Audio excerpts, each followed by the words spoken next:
I was lost in the loop. Thought I was eating healthy. Labels lie, low fat, whole grain. It was all noise.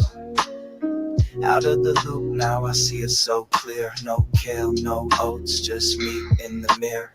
Tired of the rules, tired of the shame. Counting, crashing, always the same. Doctor said balance, but I felt worse. Gaslighted by greens and the fiber made it worse. Now I breathe deep, my stomach don't hurt. No seeds, no sludge, no guilt with my worth. Yeah, out of the loop, into the truth. I don't need fear, I don't need faith. Out of the loop, back to the root. Meat on my plate, peace on my face.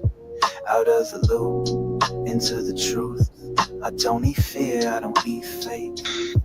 Out of the loop, back to the root. Meat on my plate, peace on my face. They sold me the pyramid built on sand. Told me real food was a flash in the pan. But I saw friends heal, felt my mind shift. Dropped the lies, now I lived and I live. Out of the system, out of the shame. Fat fuels my fire, no sugar, no games. Quiet inside, brain on clean. No more chasing that dopamine dream. No glow, no noise, just signals, just strength. No more health foods that made me sick and stealth. Out of the loop, into the light. Clarity back, I sleep through the night. I don't need trends, I don't need pain. Meat made it simple, I feel whole again. Out of the loop, into the light. Clarity back, I sleep through the night. I don't need trends, I don't need pain. Meat made. Get ready, this is Meat of the Matter. And today, we're diving deep, live, unfiltered, with the carnivore truth seeker, Eddie Goeke! Red meat increases your risk of diabetes by 74%. It's been a while since I've covered Paul Saladino, the sugar addict, on this channel.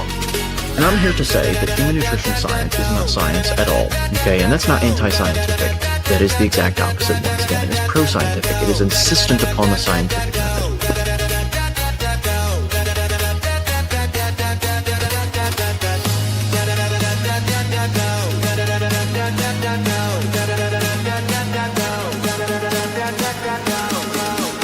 Instantly, energy started to go through the roof. Hello everyone, we're back again with another critique video today on the channel. Hormonal signaling. Now, here's I've actually reacted because of gluconeogenic efficiency in human beings. It was one of my first videos ever. No calories at all. No, none. You don't know what a calorie is. And you have 1,200 calories worth of milkshake? Find those videos. Go ahead. If you had a chocolate milkshake at McDonald's, like 1,000 calorie triple. You mean a 0 calorie one, right? Because there's no calories in food. Cole, you absolute ignoramus. Verta story. No idea what that is. It's a 13-minute, 17-second video, so we'll see how fast we can get through it. We'll see if we can make it less than 2 hours long. But anyway, let's just waste no further time and get directly into it. Actually stumbled across my video, and frankly, he actually didn't stumble across my reaction video to him. One of my fans, thank epidemiological data, Jacob. How many studies have been done, and is that it is an obstacle nevertheless, which makes these studies far less informative.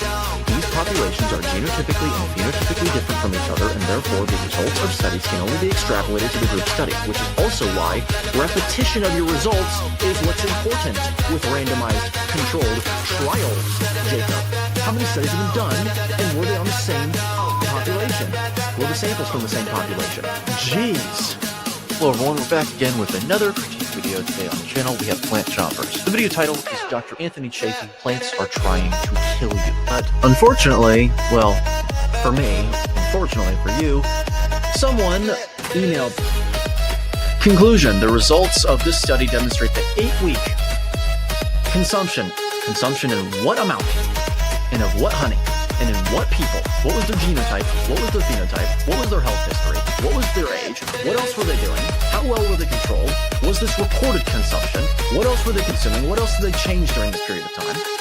and also only 8 weeks. So the results of the study can only be extrapolated to an 8-week period, to the population studied, by the way, in the circumstances in which they were in. I mean, these people don't even understand that time itself is a confounding variable, isn't it? In many such cases, such as this one.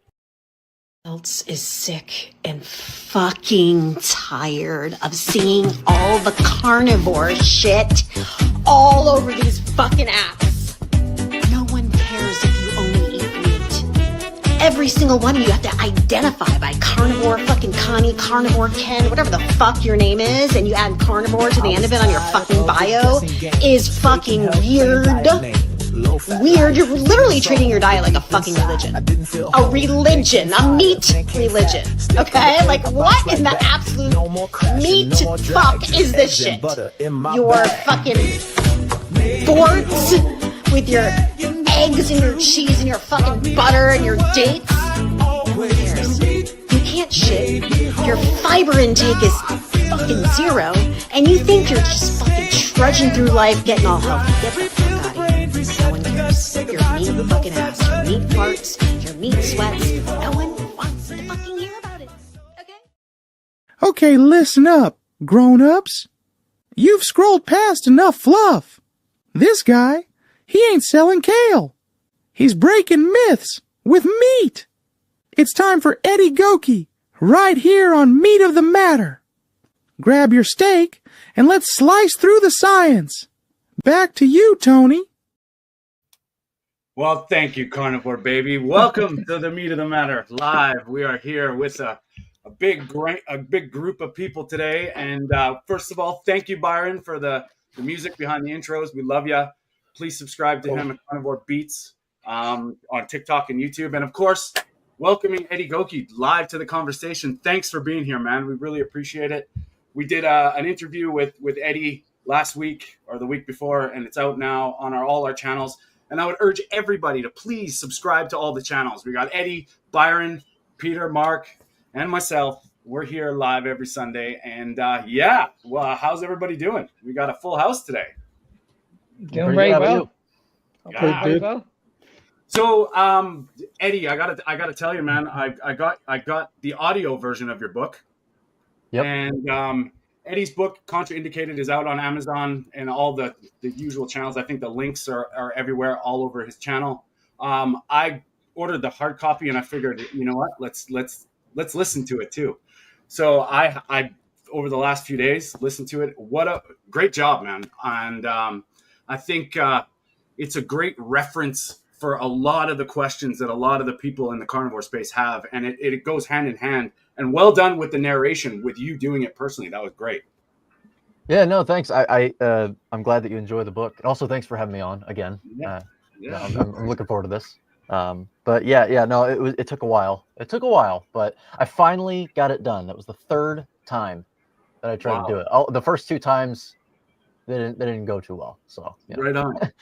And Eddie's only 21 years old, man. And you know, like what I was finding while I was listening to the book anyway was, you know, all those questions I had when I started my carnivore journey, let alone low carb, or just getting used to the health space with all the conflicting opinions and noise out there. Laying out all those things and how you did it was great. And I mean, I would say it's one of those books that I'm going to reference a lot, and it's some ammo with the carnivores, because I know we've all had that, especially with our channels, where you get inundated by people that are conforming to the mainstream dogma. And yeah, it was just a great job. And I know Peter was a little upset because he wanted to meet you and be part of the interview. He was busy. He was doing his Peter things. But so thanks for once again coming back on. And Byron, thank you for all the music, buddy. Everybody, this is Byron Funk. He is the guy behind all the music for us, and we do really appreciate it. So please give him a shout out. So today, guys, I'm going to let Peter start this, because Peter's had a problem with a certain individual. And, you know, Eddie's really good at calling out people. And I figured this may be a little bit, we're not trying to gang up on anybody, but, you know, there is some nonsense out there. And I think, you know, we are in our show, we also call it out.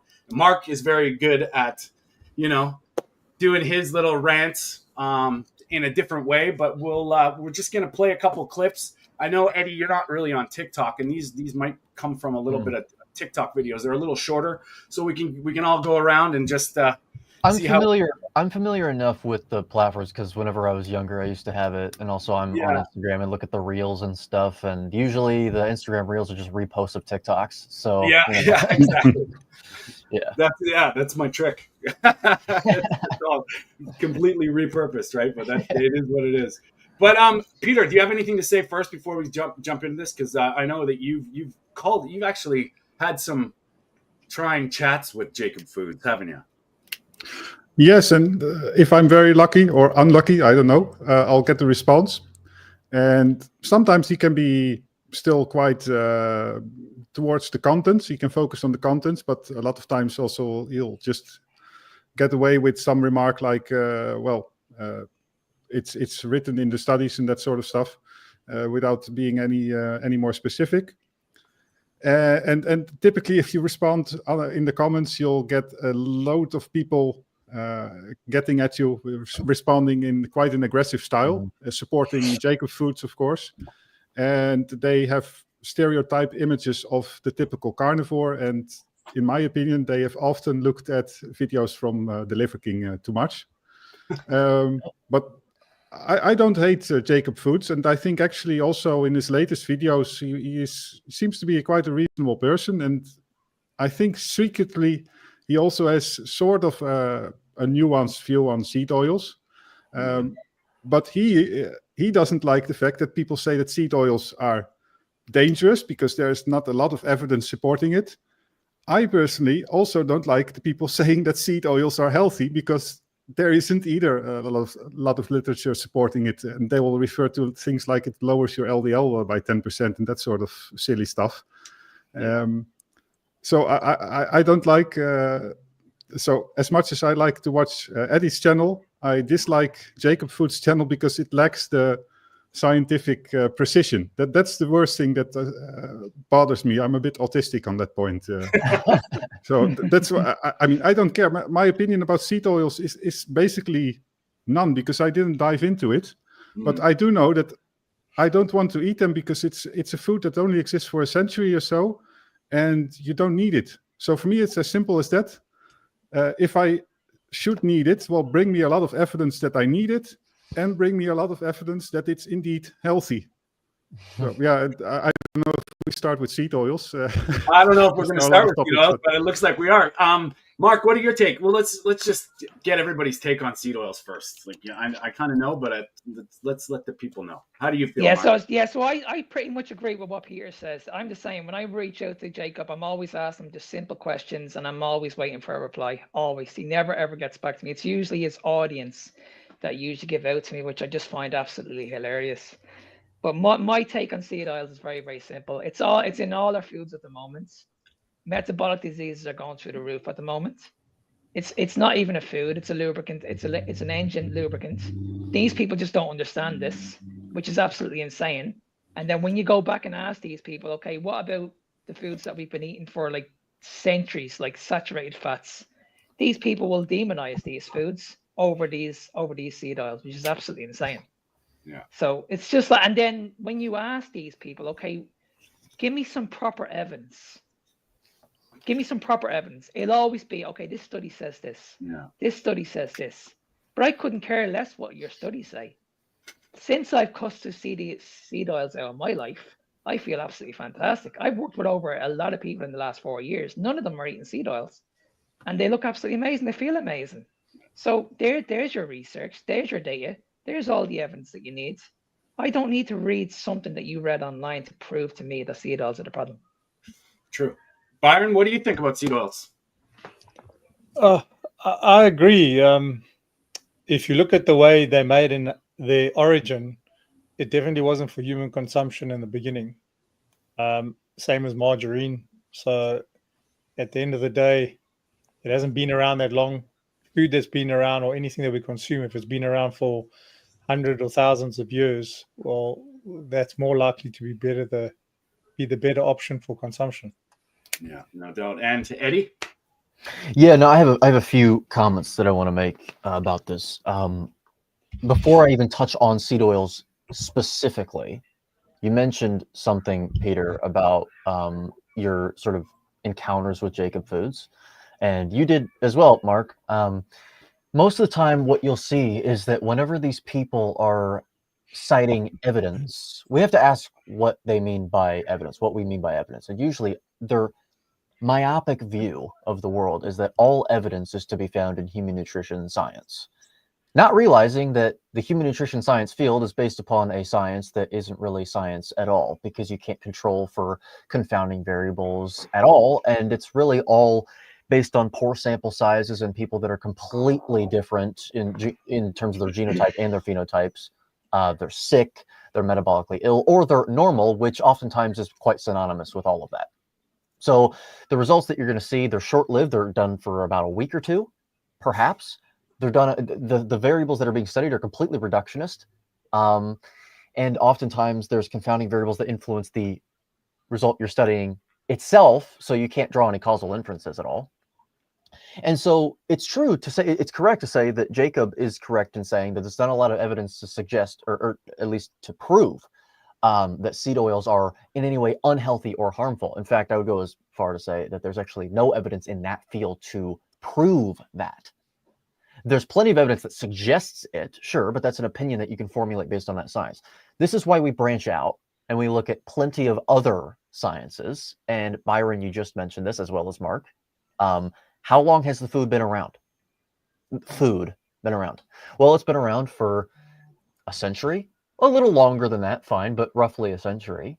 So how long, therefore, have our genes evolved to withstand that stimulus, especially in a large amount, in the amount that we actually encounter it today? Well, about a century. And it's actually been ramped up. So it's existed for a century, but the amount that we actually are consuming has just been steadily ramping up the more and more time progresses. So that's what I want to say first about that. But second of all, let's actually get into the specifics that we actually can infer from seed oils themselves. So we've got three main factors that I often talk about. The main one is the oxidation products. So for people that don't know, seed oils are manufactured through extreme high heat and extremely high pressure. And what that will do is it will oxidize many of the fats, especially considering the fact that it's mainly polyunsaturated fats. So they have a higher propensity to oxidize because of the double carbon bonds that have a propensity to twist around one of the carbons to form a trans fat. So you've got highly oxidizable fats. They're oxidized during the production process. They're often oxidized even further whenever they sit out in the sun before you actually buy them off the shelves, because of sunlight, of course. Then they oxidize even further when you cook them again, if you are to cook them, or fry with them. That's great. And then they oxidize even further when you consume them. So one of the major oxidation products are aldehydes. That's a primary one. And aldehydes, even in vastly small concentrations, they will destroy your lipid rafts, which is where your phospholipids and the cholesterol that are in your phospholipid bilayer kind of connect. They will tear your cell membranes themselves to pieces at high enough concentrations. And again, in high enough concentrations, but still relatively low, they'll just kill a cell outright. They also induce nuclear DNA damage. That doesn't sound good. No, it doesn't sound good. And again, going back to the point of how long have our aldehydes themselves, by the way, before I even get to that, aldehydes themselves, they're the major they're purported to be the major problem with respect to cigarette smoke. Like when you smoke cigarettes, you actually will inhale aldehydes and then they enter your bloodstream. So that's the primary purported mechanism as to how smoking may lead to heart disease, because it increases inflammation. So not great. The amount of time that we've actually sustained and incurred damage from aldehydes and consumed them, like I said at the very beginning, is very minimal. And again, that's the major problem. The other problem with seed oils is deuterium concentrations. That's something that not many people realize as well. Yeah, because that gets into quantum biology, so that gets even deeper in a deeper layer. But I mean, I'm trying to simplify as much as possible. But you've got your mitochondria. Basically, they pump protons, so to speak, from an intermembrane space into the inner side of the matrix, and that'll spin a motor, and it produces energy, potential energy. But those protons are H+, so to speak. Again, so to speak. I'm being very simplistic. Well, you got different forms of hydrogen. H+ is just a form of hydrogen. You've got a heavier form, and that's deuterium. deuterium is heavier, and therefore when it goes through that motor, it can actually cause it to stutter a little bit. It actually will slow the rate at which your mitochondria function, and that through a complicated mechanism will induce inflammation. It's not that we shouldn't have any deuterium. There's deuterium in everything to some degree. Our bodies have evolved to withstand some degree of deuterium. The problem is when you get way too much of that. Most deuterium comes from plants. Just to simplify, mainly plants with high starch content, because the sugar molecules in plants are made, the hydrogen bonds in those molecules are made with deuterium. So you've got the problem with starches, but you've also got the same problem with seed oils. You get a lot of deuterium. So that's another purported mechanism as to how it can cause inflammation if you have too much of it. Too much being, I would argue, anything more than zero, but anyway, that's the second thing. And then the third thing is the ratio. This is often what's talked about, the ratio between omega-6 and omega-3. This is more speculative. I know that a lot of people, they like to say that's definitive. There is a mechanism by which too much omega-6 will cause too many inflammatory compounds to be produced. However, this sort of begs a question as to how much, if you were to consume a bunch of seed oils, how much of the omega-6 would be absorbed versus how much of the omega-3 is absorbed. There's a lot that's unanswered in that respect, but it is true that if you get too much, if you get that balance to be sort of unbalanced, too much omega-6 to omega-3, you're going to be producing more inflammatory products than you otherwise would have been if you had a balance of omega-3 and omega-6 ingrained in your cells, because the cells themselves will use those fats for their structure. It's another reason why they have a half-life of like years, those polyunsaturated fats. It's because they're supposed to take polyunsaturated fats and put them into the structure, but you got to give it the right kinds in the right ratio. So it's not the problem with the body, it's not a problem of seed oils themselves that they're ingrained in your cells for 4 years. The body's doing that and it's supposed to. It's that you gave it a bunch of omega-6 compared to omega-3. Yeah. So those are the three main problems, the last one being more speculative than the others. But I have my suspicions. And so I know that was a very, very tangential explanation. No, great.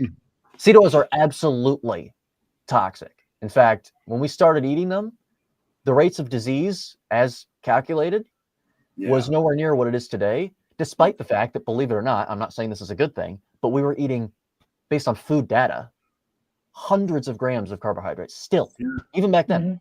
No kidding. And it wasn't anywhere near as bad as what it is right now.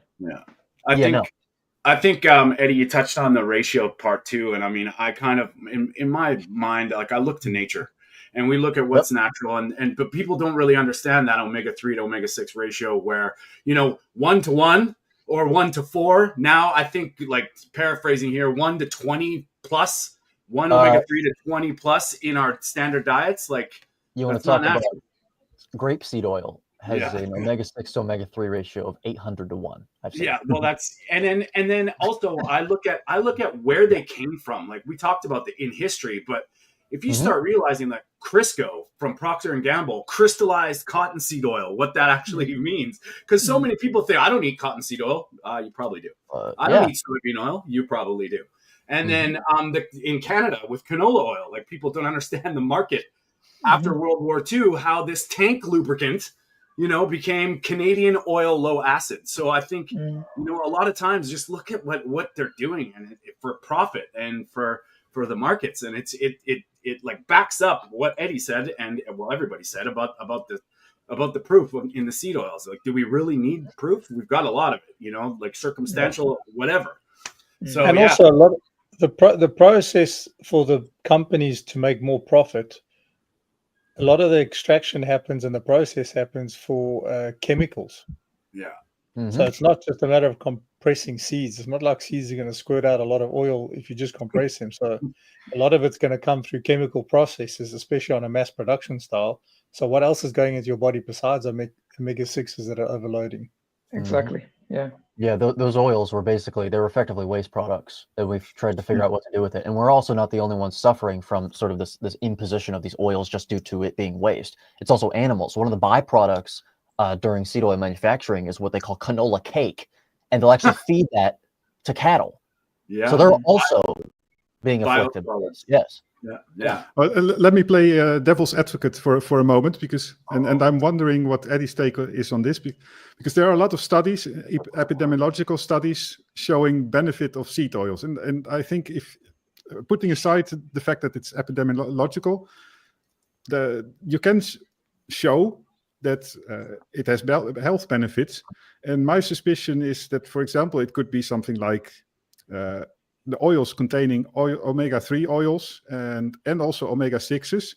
And if you're on a diet high in carbohydrates and a lot of junk, people might be missing out on omega-3, even if those omega-3s in olive oil, in seed oils, are not the real ones the real efficient ones that you need. It might maybe in that way incur a beneficial effect. I don't know. But what would be the reason that somehow we still manage to get a positive effect? And then, of course, I'm not talking about the fact that they lower LDL and that sort of stuff, but there must be some mechanisms. Right. Well, I mean, that could very well be the case. I will say that if it's epidemiological, it's not exactly showing a benefit. It's just showing an association between people that are reporting to be consuming those oils and then some positive health outcomes over a specific amount of time. So, I mean, epidemiological studies, I just talked about this yesterday. No, 2 days ago, with an emergency medical doctor in India. He's conducting studies of his own accord as well, and they're all observational epidemiological. And what I said was, ironically, as much as there are many flaws with epidemiological studies, like observational studies like that, they're actually if they're properly done, they have a stronger signal that you can derive from it than any other type of study, because the amount of confounders, as much as there are a bunch of them, there's not as many as there are when you try and perform a randomized control trial on 12 people over 2 weeks or something like that. So there's still quite a bit of noise, but I do prefer those studies for a signal. So if we're going to look at that, we have to look at, first of all, how many people, what demographic was it, where was it, what else were these people doing, what were they doing before the study was actually conducted, what things were not accounted for during the study that they were doing.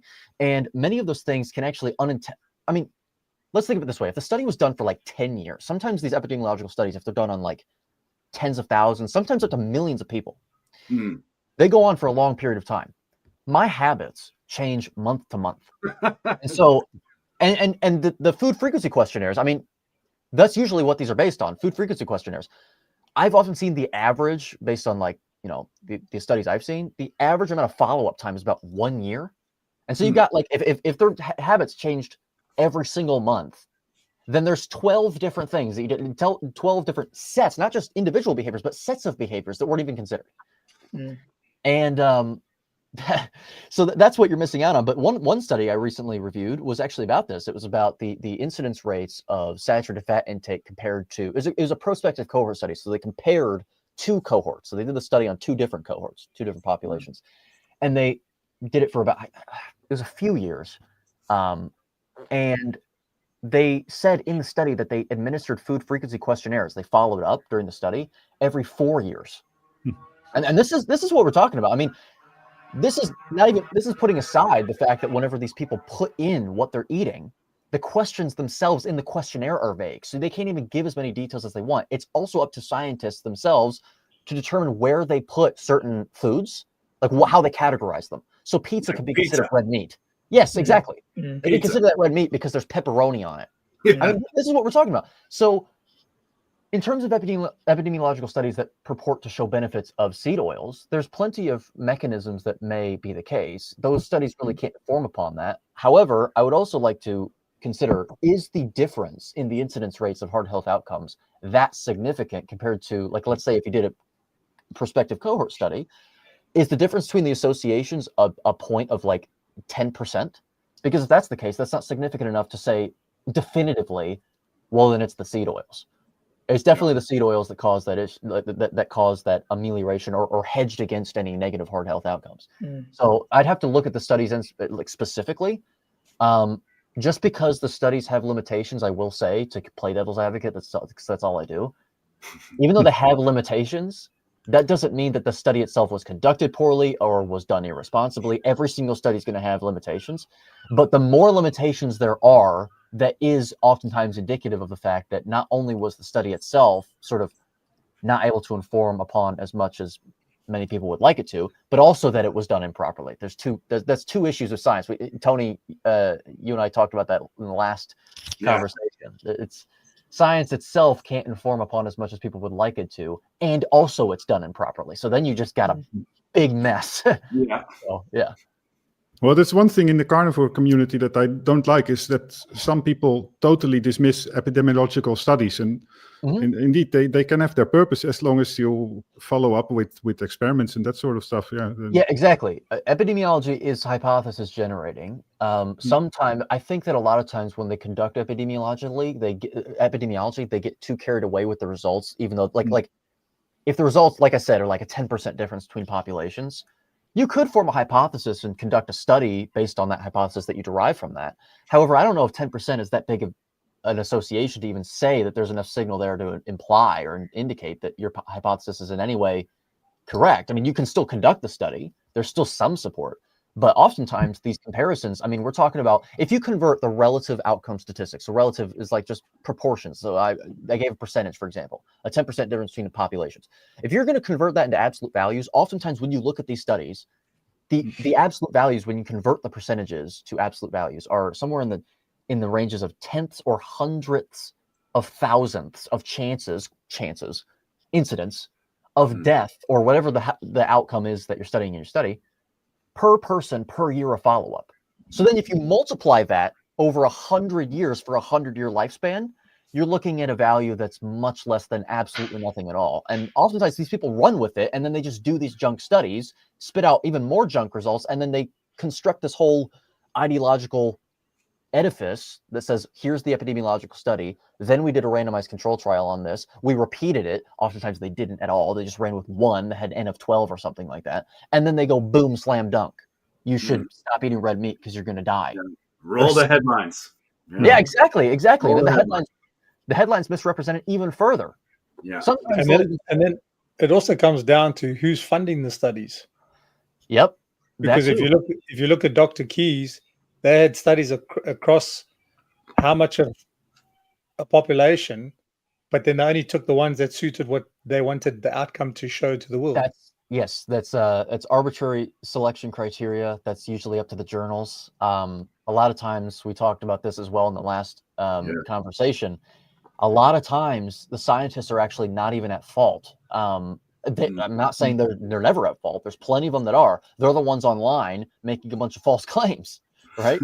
But there's plenty of them that actually, in order to be successful scientists, they have to play the game. So scientific journals are the ones that actually have to vet the content and then accept it and to even get your work published. So oftentimes they have to play the game and conform their language to what the scientific journals that are highly politicized would like it to be, in order to even try and purvey truth and be a successful scientist.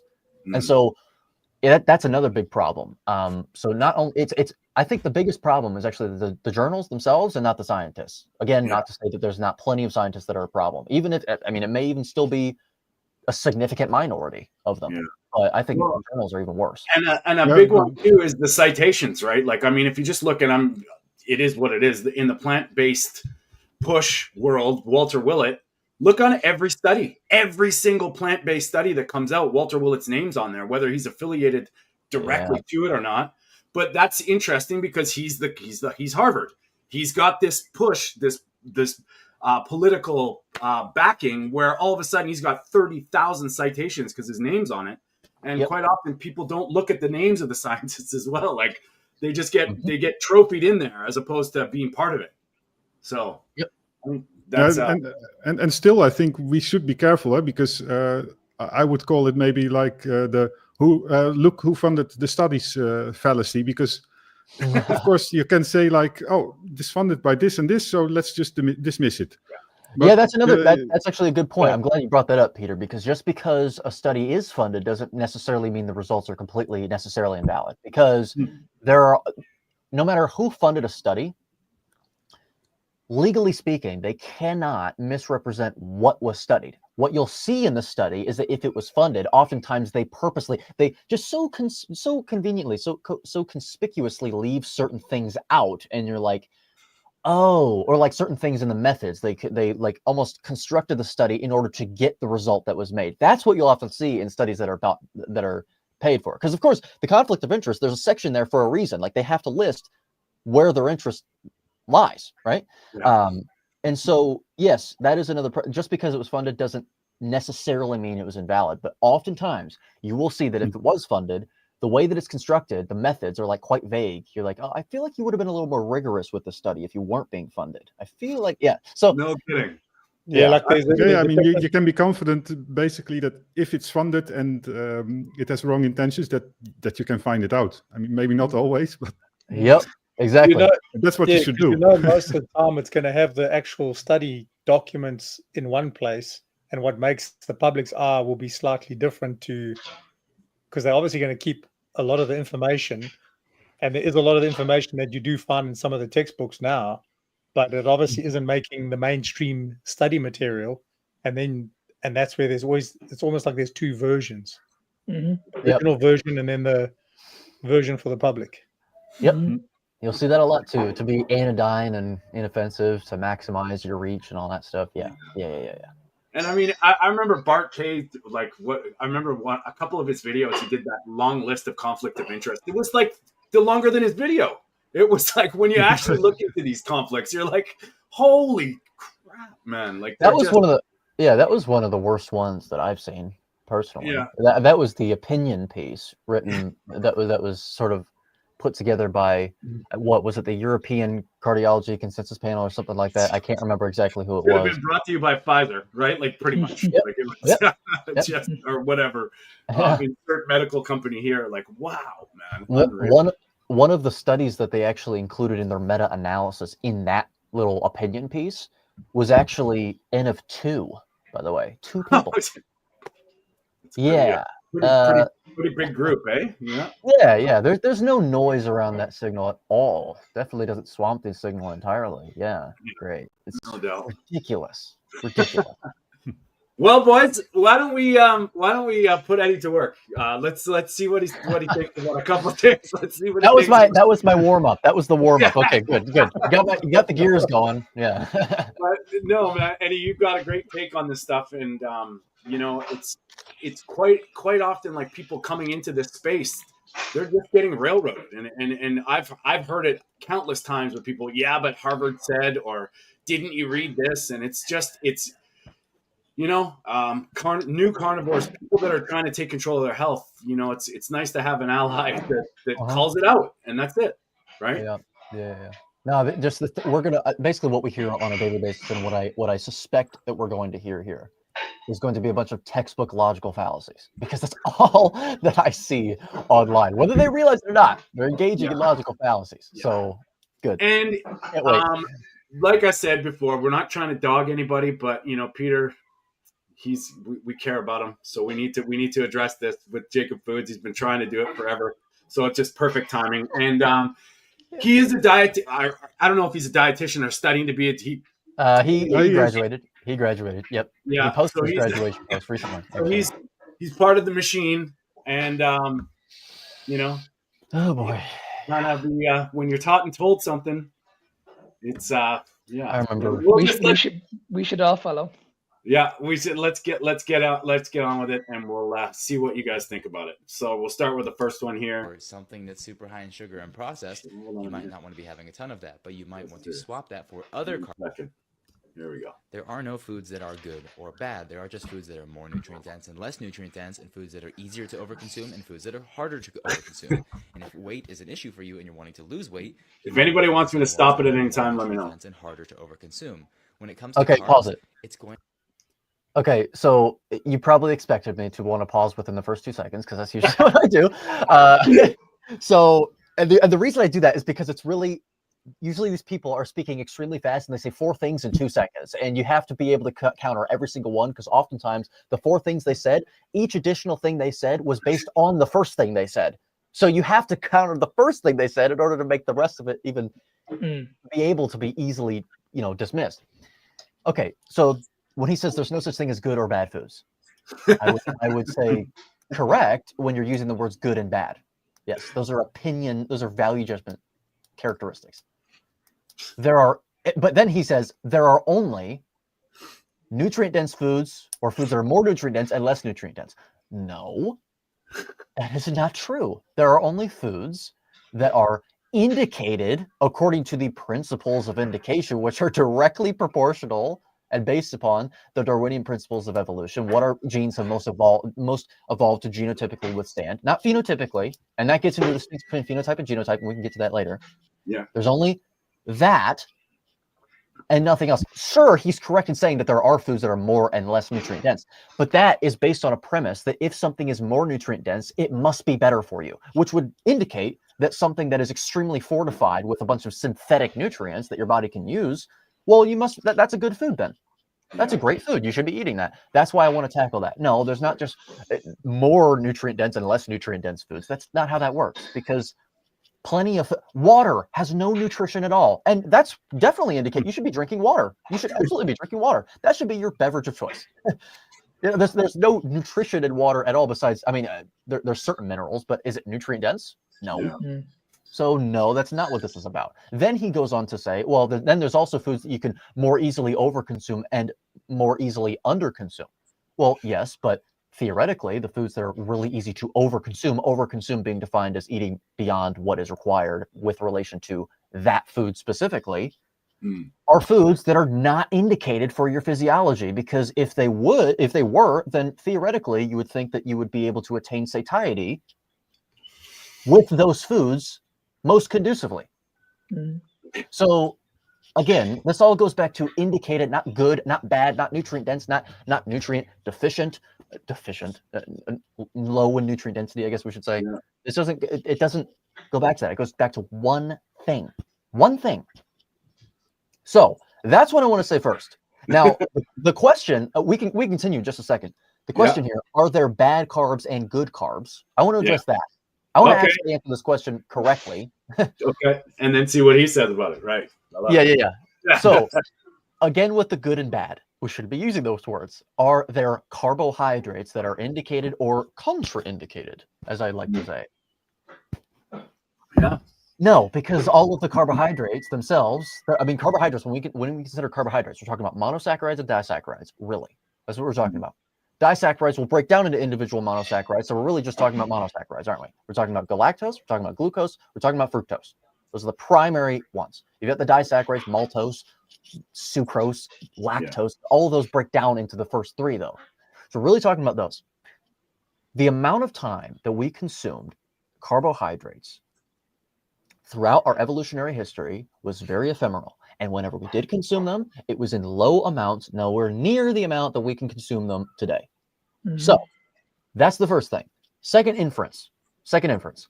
Our efficiency to create glucose, to maintain blood glucose levels, is extremely high.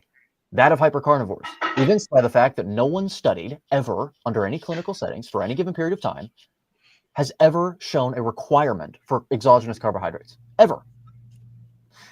All animals have gluconeogenesis, so the mere existence of it does not prove that carbs are not required, exogenous carbs, because every animal faces the threat of starvation. Every single animal sleeps, so they need a glucose supply that they can create themselves.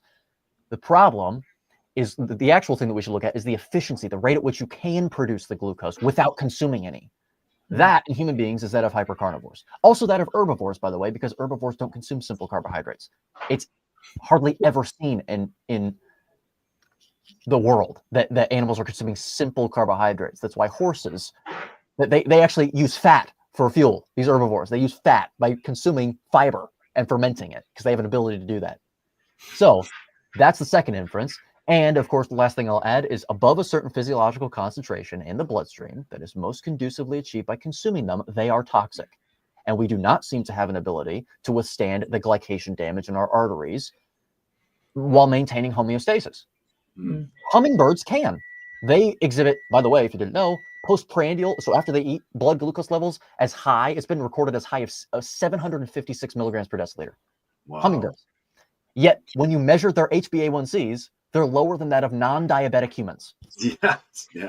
They're able to eat that much glucose, but we cannot. It's very clear that at a fasting blood glucose that of diabetic range, that we've considered diabetic range, we're not able to withstand that.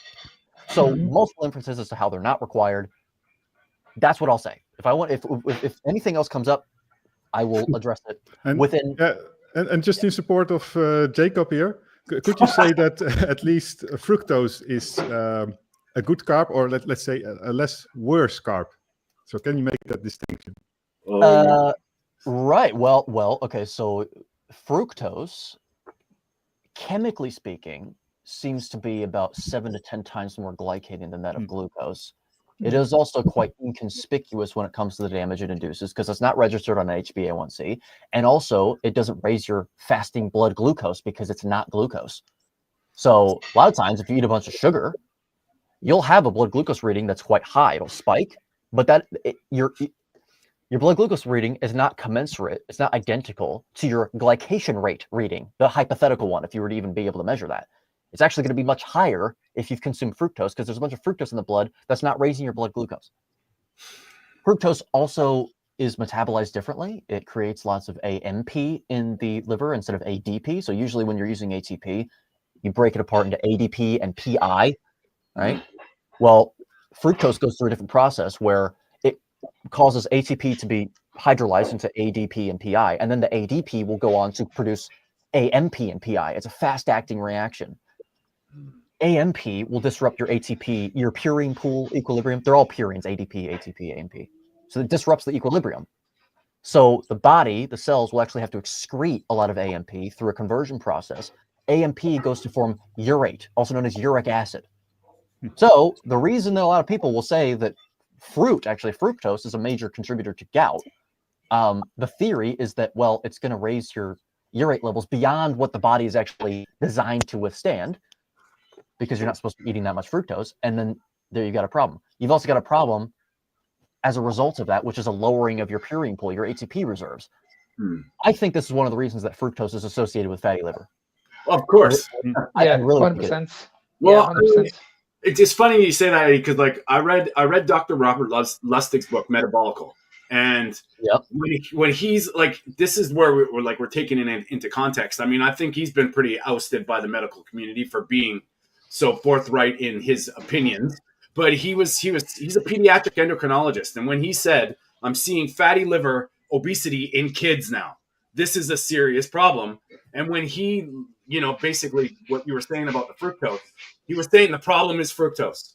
And then all these people that are now doing the sugar shit saying that, well, fructose doesn't raise your blood sugar. Fructose doesn't. And it's like, my Lord. Yeah, it goes back to exactly what I said. That's based upon a premise that needs to be questioned. That begs a question, which is the blood sugar level necessarily reflective of all glycation occurring?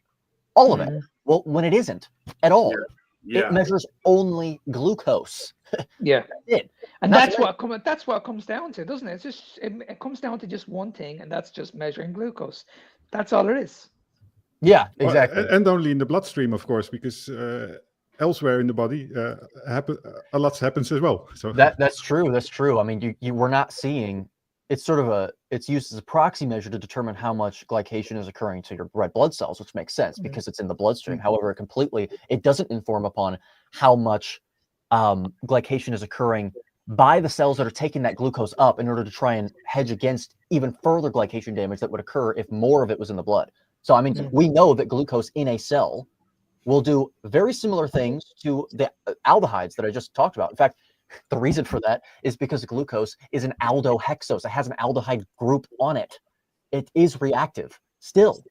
2% of it, roughly, only 2% of it exists in aqueous solutions in its reactive form. But that doesn't mean that that 2% isn't still a problem if you go too much in terms of absolute values. I mean, we know absolutely that it can destroy cell organelles. It will derange proteins in the cell organelles.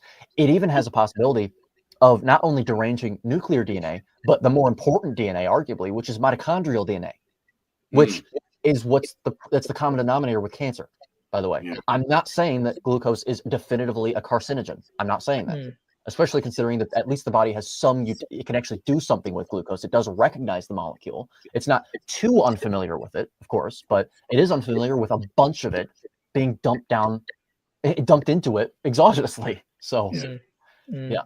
Yeah.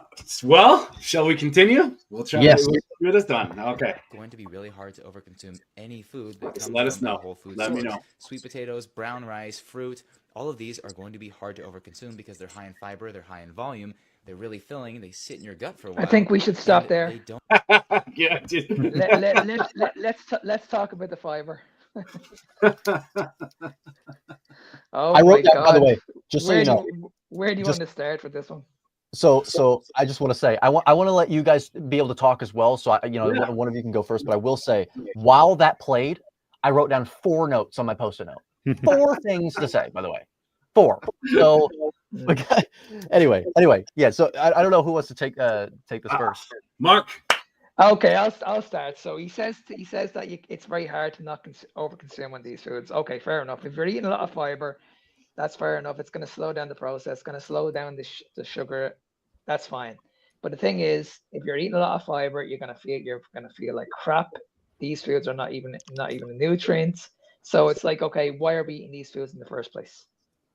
Okay, if we want to slow down the process of the amount of sugar that we're putting into the bodies, is it not just a better idea just to replace these foods in the first place? That's the first question I would be asking. So it's like, okay, if you're saying that these foods, there's a food that I can't remember what he said at the beginning. What was it? Like he's saying that some foods are going to keep us full and other foods are not going to keep. Yes, with the implication that that is the sole criterion of whether you should or shouldn't be eating something, which is why I covered that in the very beginning. Usually, the first claim premise that they're basing everything else on. So if you tackle that down, their entire Jenga tower falls and topples. Doesn't make any sense. So that's exactly what I was going to say right there. Yeah. Well, but I'd also like to add to that in terms of how can you say, oh, you're not going to eat too much fruit? Because I know I could take down quite a lot of fruit. That's also true. When I was eating high carb diet, and a lot of the fruit as well, you're not consuming with a natural fiber, if you want to call it that, at that time anyway. Because if you look at the juice places and everything, all they're doing is taking the skins off, which you should be consuming on according to some of them. But all they're doing is juicing it and getting it out. So if you want to talk about fruit, okay, well, are you consuming it as a whole or are you consuming it in a juice form? Because juice form, you can down 3-4 of those big freaking beer glasses of juice. And is that going to help you as a diabetic? Definitely not. Absolutely. And it's the same with like the sweet potatoes. I mean, I remember I used to eat like a shitload of sweet potato at one stage, and I could never stop. Like I used to have it about 4 or 5 times a day, easily. So did I. And I was like, I can't stop eating this food.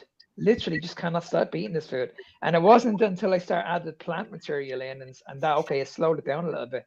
But that's when I felt absolutely horrendous when I added in the vegetation and the fiber. And then take into effect an hour later, you're consuming the very similar thing again because you're hungry. Yep. That's that reactive hypoglycemia kicking in. I'm gonna switch it up a little bit. All I can think about when someone spouts off about fiber, Byron, is your song "You Don't Need Fiber to Poo." That's like anytime. That's all. It's just well.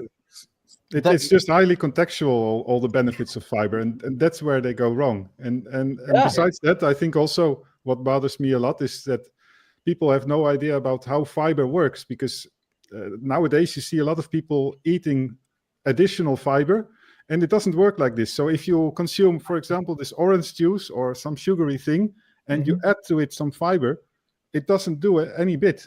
It's fiber only reduces the absorption of glucose when it's around, well, when the sugar is in the food matrix, in this fiber matrix, of course.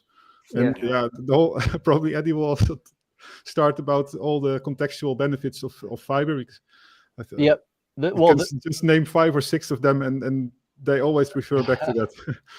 Yeah. Usually when people are eating fiber, whenever these studies will purport benefits of fiber, they're completely failing to understand that fiber is associated with other things. Did these people just start eating more whole foods and stop eating a bunch of other processed garbage? Because, I mean, again, this is the problem with reductionism. Reducing all results when there's so many confounding variables to one variable. One out of like potentially hundreds. And that's a big problem. I actually wrote, like I said, most of those things are sort of subsidiary to my 4 notes that I just put down. First of all, the term whole foods, I understand what people are saying, but again, it's sort of this meretricious, like dressed up word to mean like anything. You can just use it to describe. I mean, maybe this is the pedant in me, but like paper is whole. It kind of like I don't know. Like, yes, it's processed from a tree, but okay, let's say a tree is whole. Tree bark is whole. Okay, it has fiber in it. It has some nutrients in it too. It's in some cheese. It's in shredded cheese. It's in there. Yeah, right. Yeah. So this whole thing with whole foods, again, it goes back to not whether something's whole or not per se, but whether or not it's indicated and or quote unquote appropriate to be consuming according to what our genes are most evolved to withstand. So that's the one thing that was the first note that I had. I like the word whole foods, and by like I'm being incredibly sarcastic. If you couldn't tell, but the other thing that he's not mentioning is the anti-nutrients that are contained in plants, the toxins that are also contained in plants. When you talk about brown rice versus white rice, for example, most people, I was taught growing up that brown rice is more healthy because it has more nutrients in it. Okay, more but also fiber as well. Yeah, more fiber too, and it won't spike your blood sugar as much, and this and that. Yeah, well, let me add one thing to that, Eddie. As a type 1 diabetic, I also prefer white rice. And a lot of new diabetics, I would advise actually to, if they are on a carbohydrate diet, to stick to things like potatoes, because at least those will produce a predictable glucose spike. So when you're a diabetic, you can easily deal with that.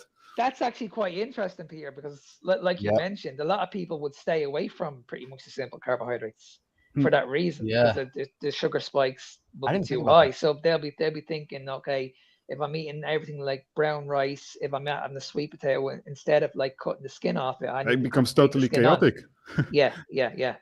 So it's like they're okay. If I want to reduce those sugar spikes, I need to keep the skin on, or I need to change the white bread to like brown bread, the white rice to like brown rice. So it's going to actually slow that absorption, so to speak.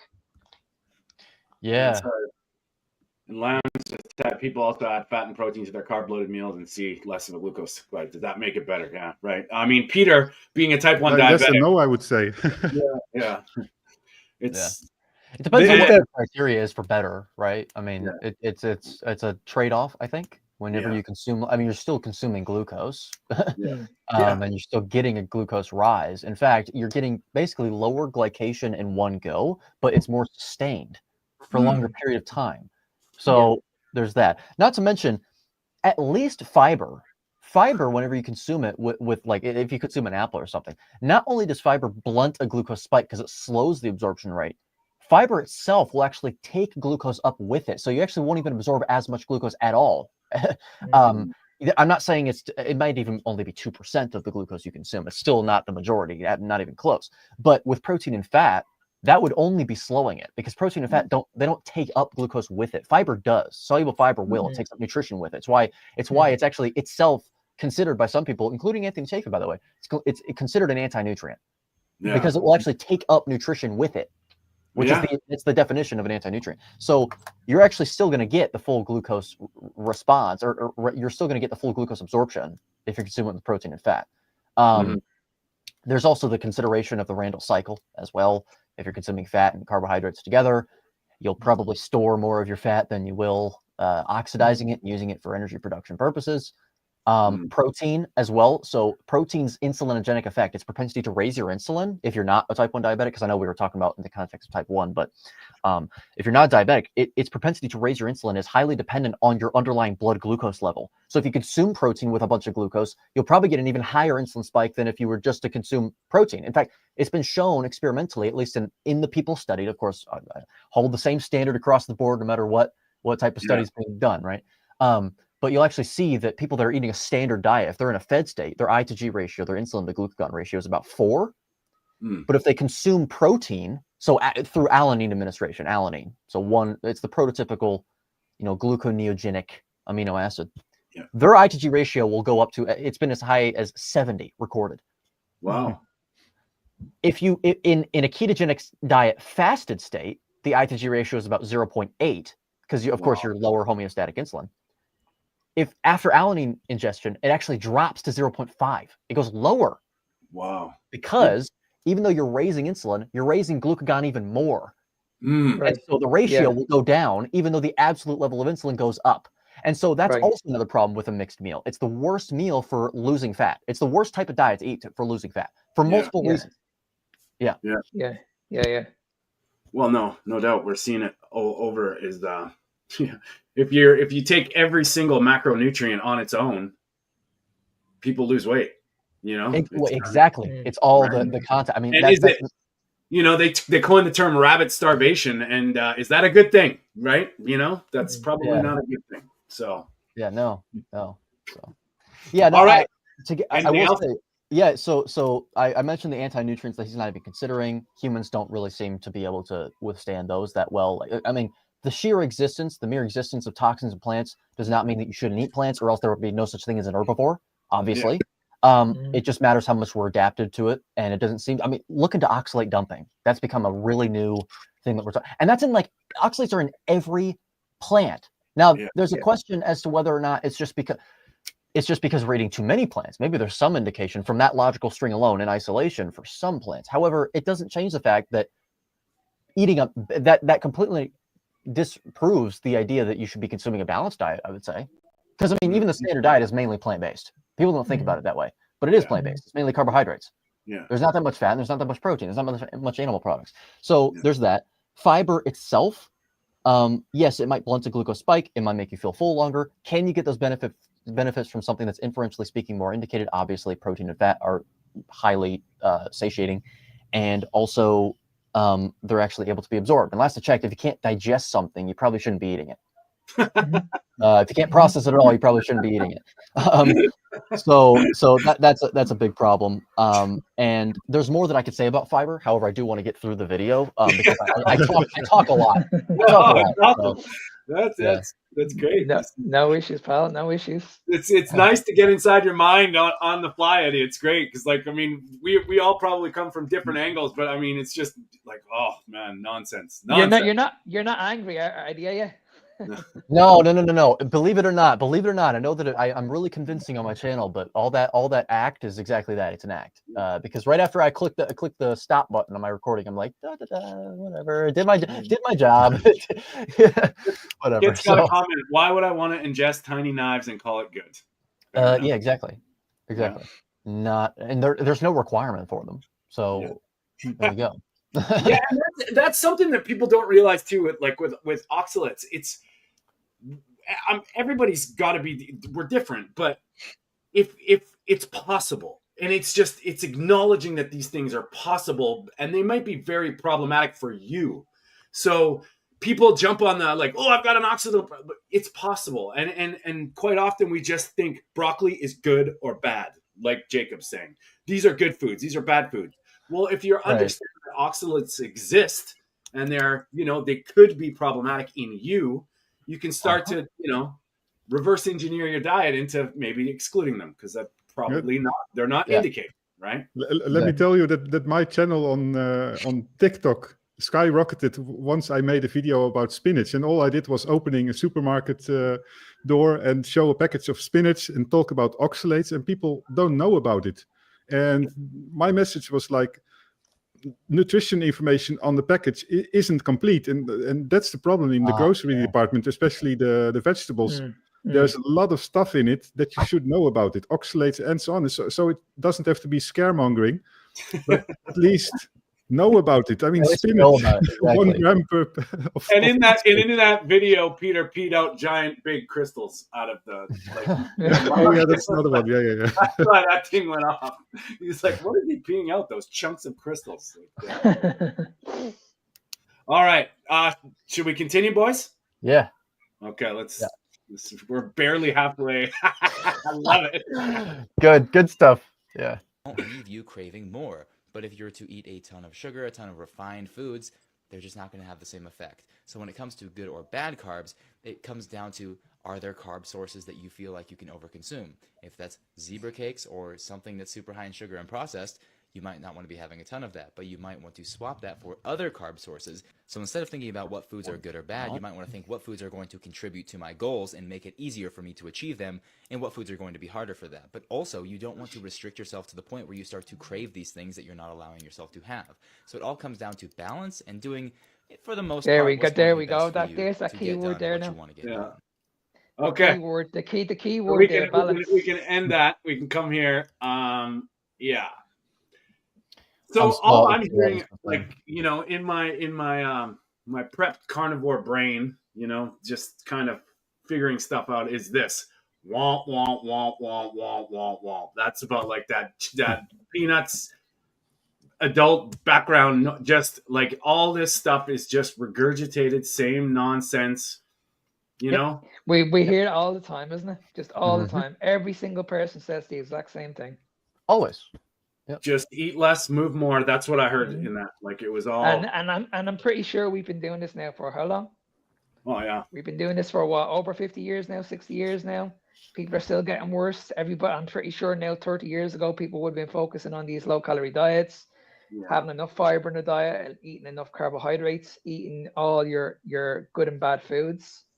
And we still have a major crisis at the moment. And still to this day, we're still following this advice. Well, and nobody's held accountable, not one person. Yeah. It's a joke. Carry on, Peter. I mean, Eddie.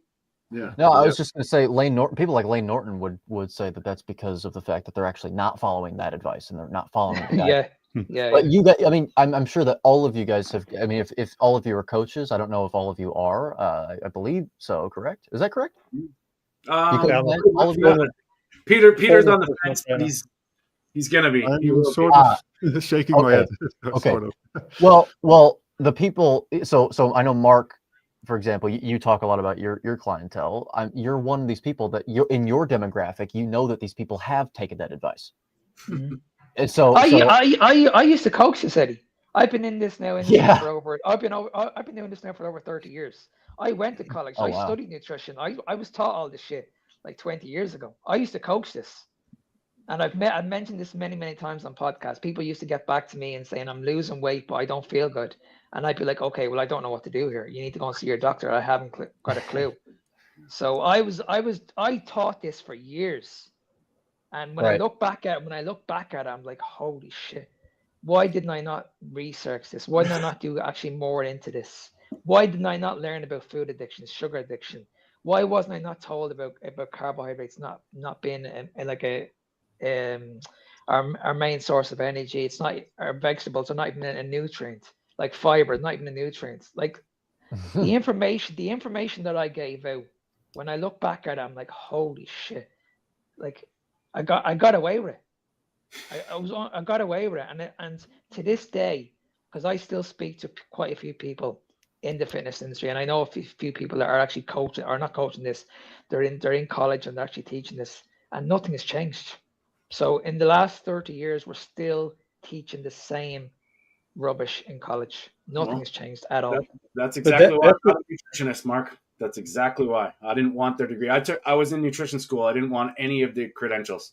I was like, I'm going to go about this the other way, because I was just battling the whole time with these forums and people. Because I was doing everything opposite, feeling amazing, and all the case studies I was doing, like my friends' family got worse by using their textbooks, and it was just, this was real life choices.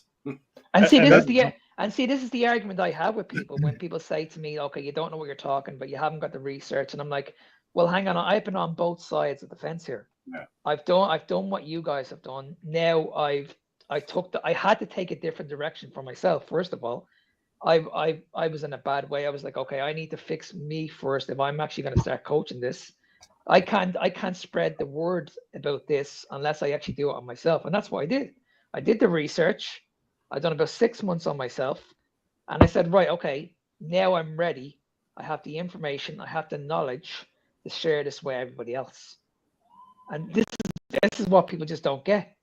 They just think that, okay, you haven't studied, you're not a nutritionist, you're not a dietitian, you don't have a PhD, so you don't know what you're talking about.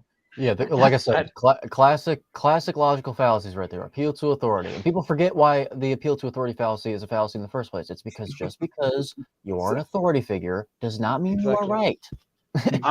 Actually, this is a good time. I'm gonna read something. Mark, it was that question, it was that comment that I wanted to bring to your guys' attention today, because this is just the.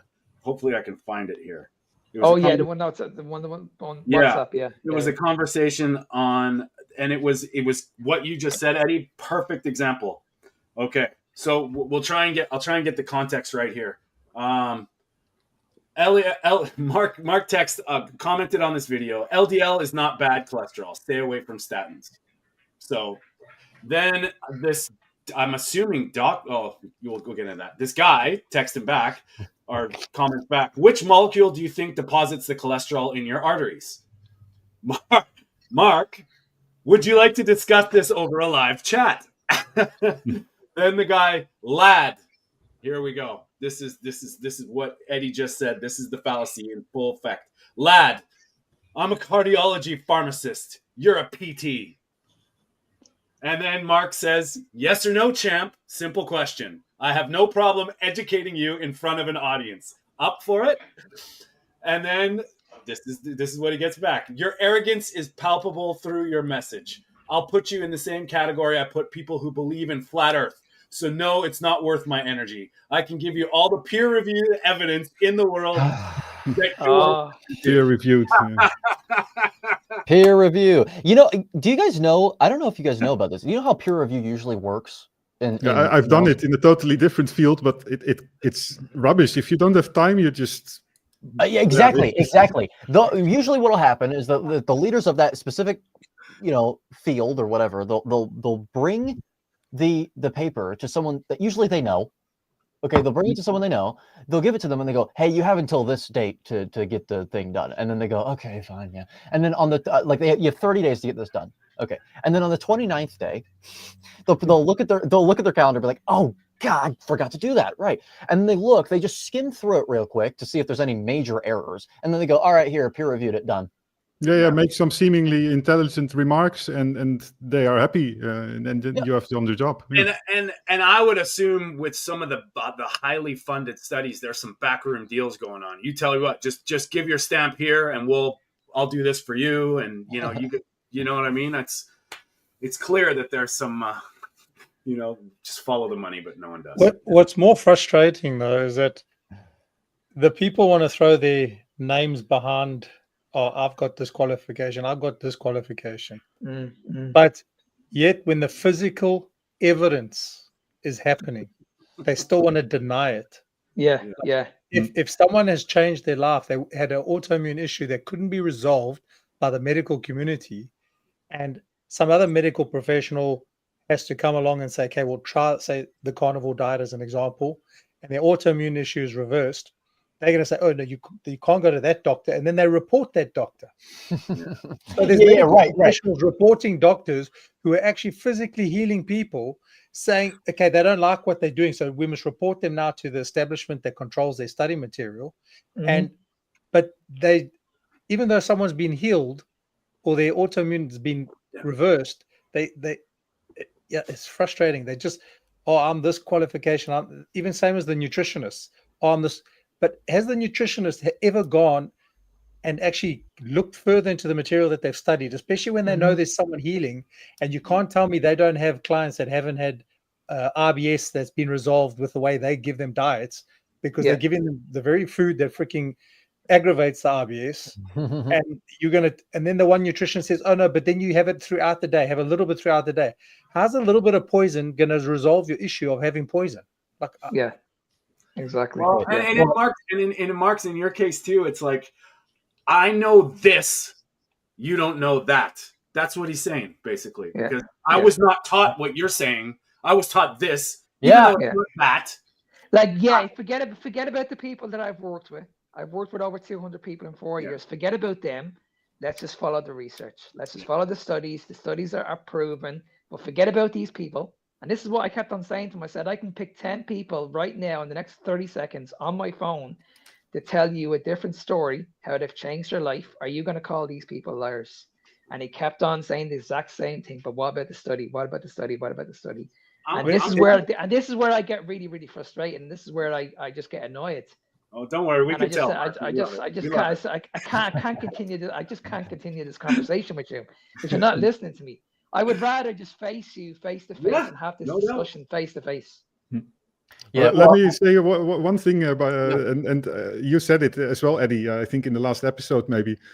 If you do authority fallacy, if it weren't a fallacy, let's say, then at least appeal to the right authority. So appeal to, let's say, academic doctors. Yeah. So it's not a guarantee, but regular medical doctors, they haven't studied to properly judge scientific publications. And at least a doctor, somebody that has done his PhD, and if he has done it right and has the right attitude, can judge scientific publications. Yep. Exactly. That's exactly what I was going to say, because I wrote down. And I'm curious about this guy calling you lad, Mark, about him. He's a cardiology pharmacist. What does that mean? He only prescribes statins and blood pressure meds and like pretty much. Right? Like that's weird. So he works behind the counter giving out medication. And he knows that his cardiologist tells him to, right? It's like Dr. James DiNicolantonio. He's a doctor of pharmacy, and he has peer-reviewed publications. Sure, he has many of them. It doesn't mean we already covered peer review, so I mean that's out of the way. But it doesn't mean you know what you're talking about. I mean, the guy can't tell the difference between proper study results, like the proper conveying of study results. You can't tell the difference between a standard deviation and a standard error. They completely just doesn't understand any of that. The reason why I was gonna say something. There's a few things that I want to say about this. Many people about the appeal to authority, they almost equate all authority as equal.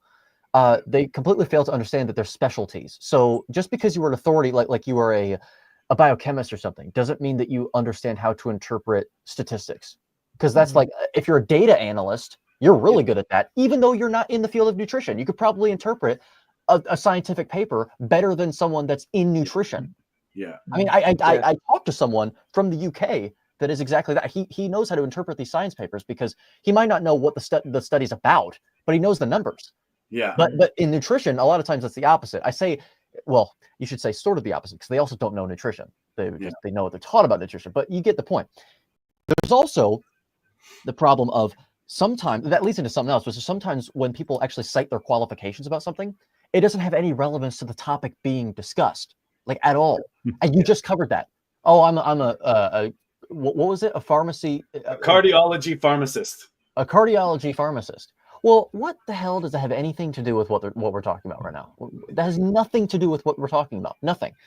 And most of the time, this all comes down to really just an obsession. They're ideologues. That's what they are. They're the people that follow an ideology. They treat it like a cultic sort of religion in a way. They believe that if you challenge it, you are a threat to them because we are our ideas. That's how we kind of operate in the world. So it's an attack on them personally. And so instead of giving any credence to the people that, for example, you, Mark, have worked with, it'd be a lot easier to impose or implement the rule of guilty until proven innocent, actually, and just say, no, that can't be it. No, we're not going to give any credence to that. That can't be right. This is true. They must have done something differently, blah, blah, blah. Instead of just trying to be forgiving and giving the benefit of the doubt and being curious, because that gets into a discussion of tyranny versus what the opposite of that is. There's been discussions about what the opposite of tyranny is, which is now, I mean, what I think it is curiosity, play, so to speak. It's not like democracy if we're going to get political and philosophical. It's not that. A lot of people think it is. It's not. There's tyranny, and then the opposite side of the spectrum is curiosity. It's basically the distinction between chaos and order. And they are they're completely on the opposite side of the spectrum of tyranny, ideological tyranny. I am right. This is how things are. If you try and threaten it, instead of me being curious about a differing of opinions or claims in general that you're purporting to be facts, I'm going to shut that down instead of, contending with it in a playful manner. That's I see it all the time. I see it all the time. The only thing that and people might think it's ironic that I'm saying it's coming from me, because on my channel I'm all like this vociferous, like blah, blah, blah, on my channel. Like, okay. The only thing first of all, we already covered it's quite a bit of an act. However, there is genuine frustration sometimes in my videos, of course. But that comes from not a differing of opinions or claims. It comes from people being convicting about things they should not be convicting about. It comes from people establishing truths, purported truths, when there's no evidence to support that, based on arrogance and based on exactly what I just covered right here. So that's what you'll often see. So, I mean, as much as people might perceive that to be ironic coming from me, I would beg to differ, frankly. So, well, the other thing is that, to add on to that as well, is that if you have a look at the way the business model is set up, if you disturb that repeat business, and essentially someone becoming healthy means not coming back to whoever was prescribing whatever it is. And that repeat business is what they get upset about. And it was the same in the fitness industry. When we used to work with a lot of medical professionals that trained where we were, and also physios. But there was another physio company that we used to sometimes get clients from. But once you've sorted out the person and they're strong and those muscles have been sorted out and the issues have been resolved and they don't have to go back to the physio, then you get a phone call. That customer's not coming back to us. And they get upset. And you're like, but isn't the whole point is that they're supposed to move on? And it's the same in the medical field. It's like, technically, if that medicine's working or this, I mean, you look at, and I'll use an example with my wife as a type 2 diabetic. They give her meds to help sleep or anything like that, okay? Because we won't go into the whole story. But if you look at those meds, they're supposed to be temporary. If you look at the pamphlet, they're supposed to be temporary, but yet they're subscribing it for like a year, for 2 years, and then people can't just wean off it. They have to go off slowly to get off it. But when they go off it, obviously there's no reoccurring income coming out of that type of business model. So anything that is stopping that from happening, then there seems to be people getting upset about it. Yeah, I see that the same with people that are trying to lose weight. The same thing, They're on this constant circle. They just want to, or this roller coaster. They want to lose weight all the time, and you can clearly see they're not getting better. They're focusing on a calorie deficit, being in a form of restriction, and every year they're just changing the same thing every year. Yeah, we should be getting better. We should be getting better as we age. Nobody's ever heard of like a reverse diet, like you're adding more foods and you're building more muscle, things like that. Everybody just wants to focus on, okay, I need to lose weight. I need to lose weight. Okay, nothing's changing, but every year I'll lose weight when it comes to, or when January comes, I'll lose the weight. When it comes to the summer, I'll go on my holidays. I'll start eating crap again. And then when it comes to September, October, November time, that guilt kicks in and I'll start all over again. Yeah. And that's what you constantly see all the time. Well, So yeah, when I work 100%. with people, and that's why people are making so much money out of this. It's because they know these people are going to keep on coming. That's why the gyms do very, very well. The likes of January, February, March, they do it unbelievably well because they know that these people are going to keep coming back every year. Yeah, when I work with people, I try and teach them the tools that they're going to use for life. So there's definitely get yourself into it and knowing about yourself. And, the idea is to not need me. The idea is to be, think and use these tools forever, like all the diets that end, they fail, right? Like if you have an end date, where do you think that's going to, how do you think that's going to go? It's probably there has to be an end date. It has to be. Yeah. Same as some nutritionists will tell their clients as well, especially ones that have got issues. Okay, there's your diet plan for the next 3 weeks, but they won't educate them on the diet. They won't educate them on the nutrition. Okay, I'm giving you this diet based on this reason, and then we'll see how you are. Okay, and then later, it's the same as in the hospital. Then they're giving a diabetic a big freaking bowl of rice with a small bit of chicken on the top of it, and some Jello. Don't forget the Jello. Yeah, and it's like so. I mean, you go to the heart hospital. There was a heart hospital back home that we went to go visit somebody that had an issue. And you look at the food that they've got there. Now, this is a heart hospital. And you look at the food menu. And it's like, but these are the very things that put you here. Food menu. Food menu. And then they've still got little sweet machines and everything next to it. So it's like, okay, well, on your way out, just take some more so you can come back later. Yeah. Yeah. Well, this is also not to mention that the people that are on the drugs for long periods of time, like you guys were just mentioning, it's completely failing to even acknowledge the fact that most of the time that they're on those drugs, they have to take more drugs to counteract the side effects of the drug that they're taking. And then you introduce a new drug for that to hedge against the side effects or to ameliorate the side effects. That drug itself has side effects of its own, and then you have to take another and another, and it's just another way for them to make money. It's a very, very unfortunate system, and I mean, it's hard because to not have a system set, like a healthcare system set up in a way that incentivizes people to sort of get better by using palliative medications. I mean, sometimes there's a utility in some cases for palliative medications to help them get to a point where they don't have to take them. Well, but unfortunately, there's a problem. It's really difficult. It's a delicate balance because if you don't have the healthcare system set up in a way where they profit, you actually will get problems as well in terms of people's health, but you also get a problem when you do have it because then they profit off of sickness. Like, because I'm always about steel manning and trying to be as forgiving as possible. And so what I think, and it's really difficult because, I mean, I think that all of the things, the criticisms of big pharma and the medical industry, they're valid, but there's also some things that they almost get too bad of a rap sometimes because there's plenty of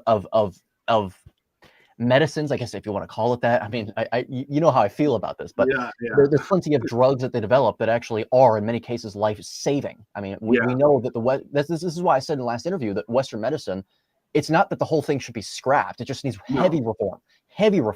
And it's not that I really know the answer to how it should be reformed.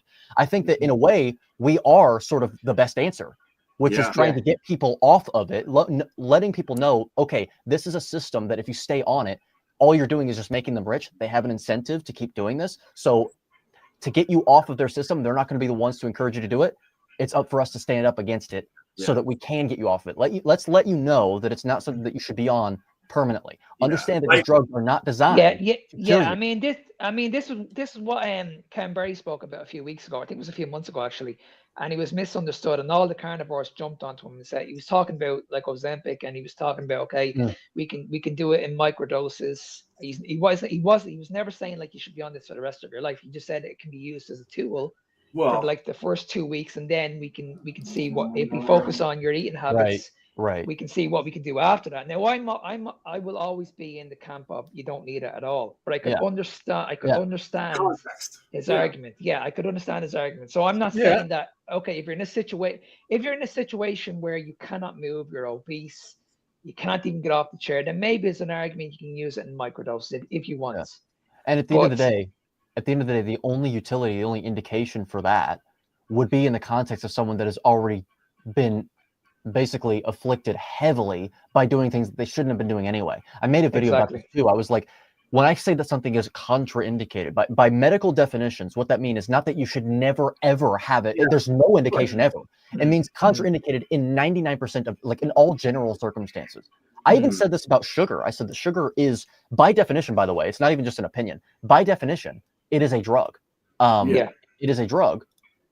But what that means is that it's contraindicated in 99% of circumstances. However, there was a study done by Tim Noakes that seemed to suggest that in high intensity athletes, no matter what diet they were on, whether they went from a high carbohydrate, they're on a high carbohydrate diet, low fat diet, or if they were on a high fat, low carbohydrate diet, whenever they were undergoing exercise that was about 70% of their VO2 max, right at the very end where they were about to hit failure, if they consumed about 3 to 4 grams actually of sugar, exogenous sugar, it's about 3 to 4 grams, they could get more reps in because it immediately replenished glycogen, replenished glucose levels. So it's like, that doesn't mean that you should be doing that, because there's a question as to whether those extra reps actually damaged you more. It was actually counterproductive.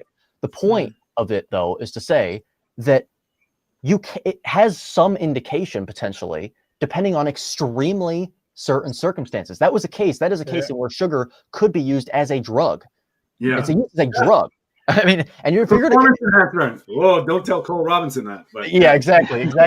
So I mean, and then if you lump sugar into the drug category, it's deleterious effects. I mean, if you're going to rank them, I mean, it's going to be pretty low on the list, right? If you put it in food, it's going to be pretty high on the list. It depends on how you categorize it. So that's what I've said. I mean, anesthesia. Well, I shouldn't have anesthesia administered to me, but if I'm undergoing some sort of like open surgery, yeah, I should probably have some anesthesia. There's an indication for it. So, that's another thing about it. Like, I think that's Ken Berry's argument in a nutshell. Like, just to sum it up, there's certain indications, but in those circumstances, the only reason why it's indicated is because you have done something to put yourself in a non-indicated position. Like, you've done non-indicated things to get there. And so, a good example is in my case, a few times per month, sugar is indicated because I suffer from hypoglycemia. And what a lot of people don't realize, diabetics nowadays think that hypoglycemia is a symptom of diabetes, and it isn't.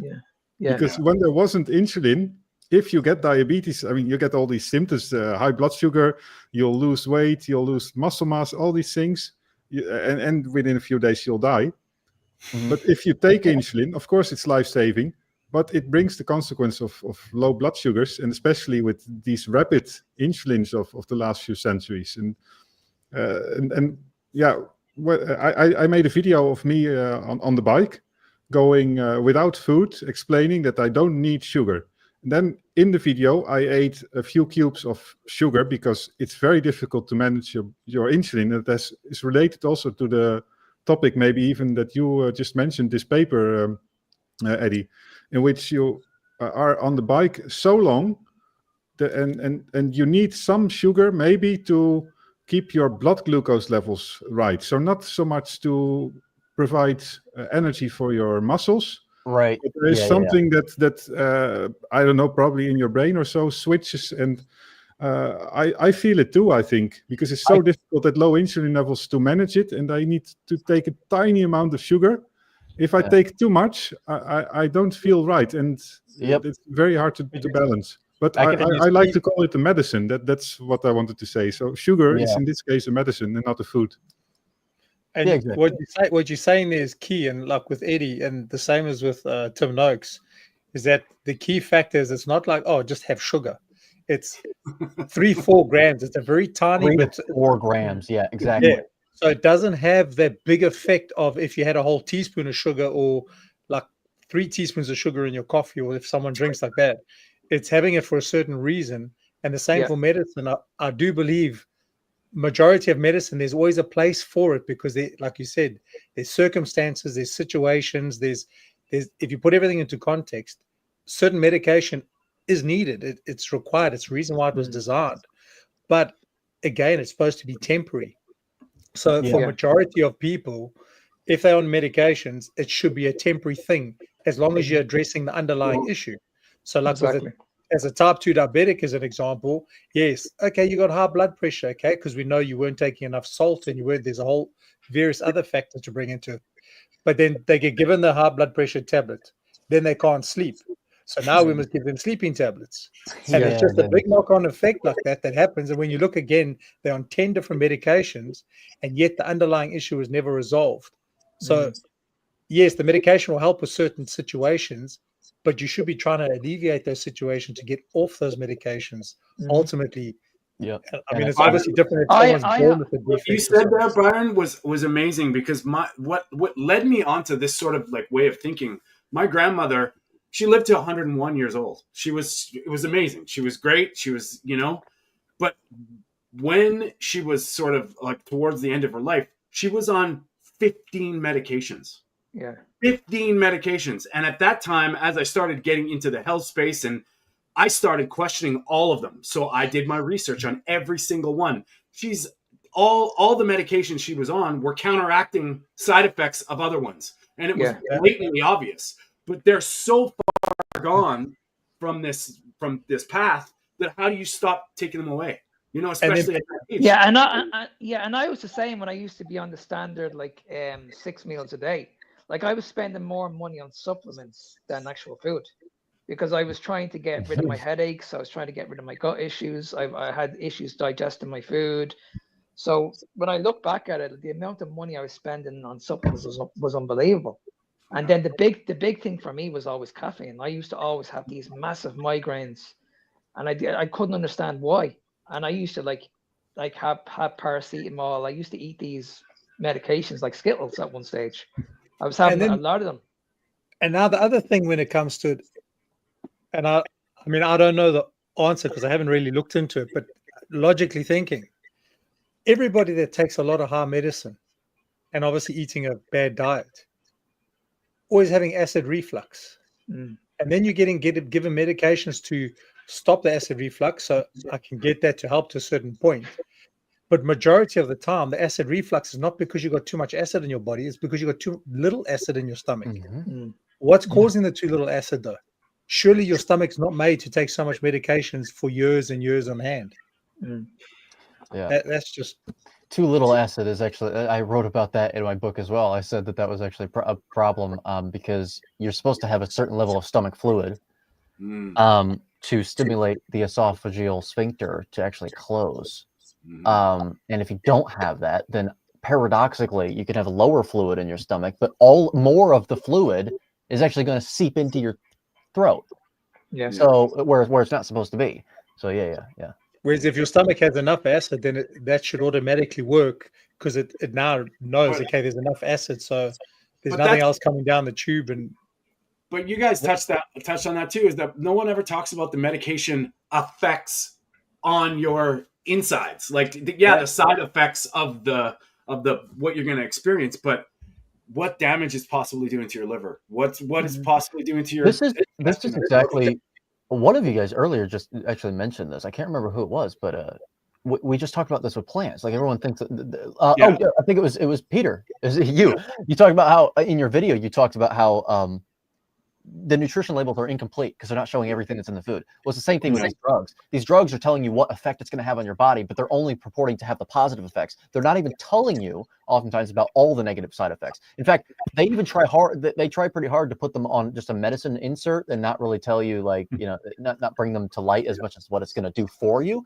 But even on that medicine insert, it doesn't include all of the possible side effects because the side effects that are listed are only the potential ones that some of which have been observed, but some of which haven't, because the amount of you can't do a long-term study on the drug on enough people. You have to do it for a short amount of time, and then it's sufficient according to the FDA to be like, okay, well, it's safe, it's safe and effective. And then it gets them to allow it to be administered into the public, but people do not understand how much of today's sort of discoveries are discovered through trial and error. It's not really done through science. We put this masquerade of science on top of it, this branding. But how much of science is really? It's just trial and error, like it always has been throughout history. Because science can inform upon a lot less than we would like it to. I would like it to be able to inform upon a lot more, but it doesn't. So because it all starts with theory, and then you go try the practical. It doesn't work out, and then you discover something else by accident, and then it's all of a sudden, okay, well that's what we now are at. Where the original idea and theory didn't work like that. Exactly. And I mean, if you look at, like, I have some people that are on, anxiety meds and some stuff for the brains, and I'm like, have you looked into the possible nutrient deficiencies or insufficiencies this could be causing? Look at your neurotransmitter, and obviously people aren't science minded as far as mechanisms go, but like, to me, shouldn't there be a conversation where if you take this drug, this could possibly happen? You may need to supplement, not even medications. A lot of them deplete vitamin D. A lot of them deplete magnesium. And it's crazy how they don't really have that conversation. It's not, they get a pamphlet maybe, right?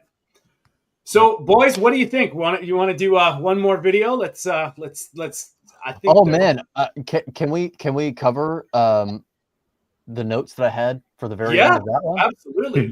That's love it. These ones will be quick. These ones will be quick. First, he referred to sugar as like, but if you eat a bunch of sugar, as if carbohydrates and sugar are different. They're not. So I just want to put that out there. They're not. It's the same thing. He said at the very end, it comes down to the same things he said in the beginning: nutrient density and how much you're willing to overeat on certain foods. No, it comes down to what's indicated. So we already covered those things. But the last two things I haven't covered.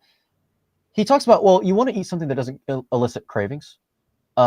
Because cravings are, that's a sign that you're basically my point is that not all cravings are a sign that you should be eating that food. He sort of implied that, like, you don't want to have cravings because you want to have all these things in your diet already in an appropriate amount. And I'm going, but not all craving, like you can have a craving for heroin. That doesn't mean that you should be having heroin. And I'm obviously not saying that glucose and heroin are the exact same, obviously, but that's not the point. The principle is there. The principle is that they're addicting and they're not required. Those are the two relevant parts of each of those examples. And so, I mean, you shouldn't be trying to perpetuate an addiction and be calling it a craving and implying, therefore, that a craving means that you should be having, you're missing something that's required. There's that implication there, and I didn't like that. And then finally, the balance thing, the trite, hackneyed balance, whatever. Define balance. That's a relative term. Define moderation. Everything in moderation. Well, what do you mean moderation? Are you going to leave it up to the person that wants to moderate, that is addicted, to define what moderation is? I mean, that is a relative term that's up to the individual to decide. Also, you're not obligated to balance things that you shouldn't be doing. I mean, you wouldn't moderate adultery. You wouldn't advocate to moderate adultery in a relationship. I mean, they can go. This goes to everything. And then finally, when it comes to balance, when you take the average of something, let's say you have 5 numbers, you add them up and you divide them by 5, and you get the average. Oftentimes, the average represents your balance point. Like, think of it like a scale kind of thing. That's your balance point. Well, the balance can be all the way on the other side of the spectrum with 9 numbers on the left and then 1 number on the right. So, for example, if you have like numbers 1, 2, 2, 3, 4, and 1,000, if you take the average is going to be really high. And so most of your numbers are going to be on the left side and the balance is going to be right on the right. Why am I saying all this? Because that implies that balance is not directly in the middle all the time. That's not what that means. That doesn't mean to have 33% carbohydrates, 33% protein, and 33% fat. Yeah. That's not what that means. It means that balance can very well be 10 grams of carbohydrates, mostly protein and mostly fat. If you want to even entertain the argument in the first place. Who's to say that's not balanced if balance is a relative term in the first place, as we covered in the beginning? That's if you want to even entertain it. But like I said, you shouldn't be striving for balance per se. The whole word balance, where is it coming from? Not from science, I think. It comes from nutrition institutes from the government. Theology. And basically, like words like variety and all those things, they are a trick to improve things at population level. So if you tell all people to just balance out things, overall health will probably improve. So if you follow the food pyramid and all those things within the context of what we are all doing, it will improve things. And in absolute terms for the population, maybe it will in fact reduce certain health conditions, reduce mortality, I don't know what. But of course, for the individual, it's total nonsense, lacks specificity, and all those things. It's the very, very same with calories. Calories is the very, very same thing. It's all just science-based. It's never been proven. But those were kind of brought and pushed at the same time, more or less. Balance, counting calories in and out. It's a very pleasant word, right? Yeah, it sounds so healthy. Right? Like I say this to people all the time. How can you track energy? Like, how can you track your output energy? And it's like, nobody can give you a direct answer. Even scientists can't do that in a lab. PhDs themselves, when they try and measure calories, can't even do that. Exactly. There's a massive error. So if these people can't do it, how are these experts meant to come up with a solution? But like I put it down, like, I mean, yes, there's some people that their personality, let me count calories. But I'm like, thousands of years, guys never had equipment to go count calories. They ate, they listened to their body. And the biggest thing to me that is, if you're going to go counting calories as an example, and let's do the balanced diet, you're not really learning to listen to your body. Your body tells you when you're full. There's a part of the brain that actually gets it. So when you look at the studies and from what they've showed, there's a part of the brain that tells you when to eat, when not to eat, and it gets it within a 500 calorie balance of your daily intake. So if you had to listen to that part of your brain and learn how to listen to the signals, you would automatically be eating correctly. But what happens if technology failed us and we had a big blackout world war where all the cell phones got wiped out? All these people would put on weight because they wouldn't know when to stop. Yeah. Yep. Sure. Just eat it. Eat a 3-pound roast, man. Try it. Go for it. Give her prime rib, 3 pounds. Try. And I'll tell you what, your body will tell you to stop. It's like drinking 5 gallons of water. Try it. You know, your body will say stop. But drink 24 beers, no problem. Right? Yeah. Interesting how that works. All right. Well, I love it. Let's get into. I think we have time for maybe have time for. Well, I'm very curious what Eddie thinks about consuming raw meat. Oh, do you want me to answer that first, or do you want to get into the video first? Because I don't know what the video's about. No, let's do it. Let's go there. That's okay. This kind of might tie into it a little bit anyway. So it's the fourth one or so, I think, Tony. Yeah. Or I can click it as well. But... So raw meat, I think the stigma around raw meat is unfounded. The stigma that it is disease causing, it's extremely dirty and it's going to make you sick. If you look at the available stats objectively, not going in with any tyrannical desire to shut everything down and just be a contrarian, right? As we covered earlier. When you look at the CDC's reports on foodborne illness and the rates of that, they try and link it back to certain products. So there's going to be some noise around that, fine. But if you're going to take them at face value, if you compare the amount of foodborne illnesses that are contracted that are traced back to plants versus meat, you actually are right about 50-50. It's extreme. It's like 51-49% or something like that. And I think it favors plants, by the way, not meat. Yeah. Then if you look into the deaths that result, because that's not, illness is not the same thing as death, right? If you look at the deaths that result, it's even less. However, to be extremely fair, there's more deaths that arise in the people that contract it from purportedly the meat, with the implication being that they did so because it was sort of undercooked or something like that, versus less dying in the plant group. However, those numbers are still neck and neck. They're still neck and neck. Here's another problem to bring up, though, with that.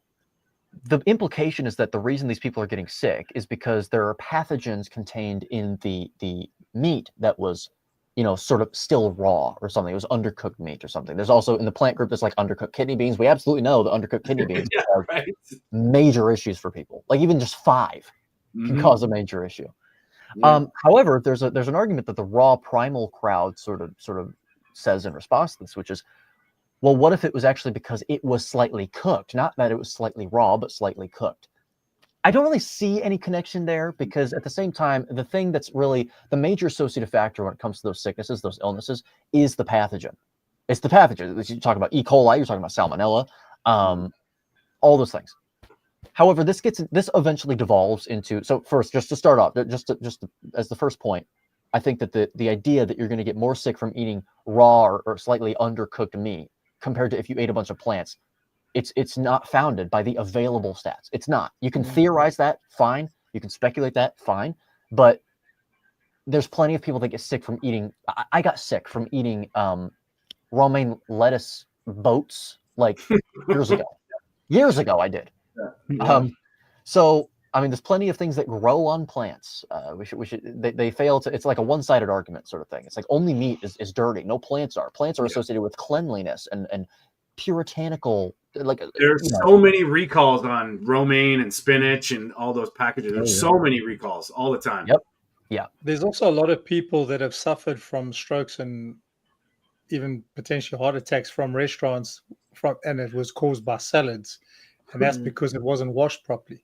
Yeah, so under the leaves, you would have chemicals and stuff from the farms and that are still stuck in there. And Yep. And that's another note that I was going to add was there are many reasons why this could have been the case in response to getting sick from meat that don't have anything to do with it being raw, such as the fact that every single instance of those people becoming sick, it came from a large factory. It was industrial, and it went through a large chain of command. So every single time it was transferred and transported, I mean, oftentimes it's from different countries.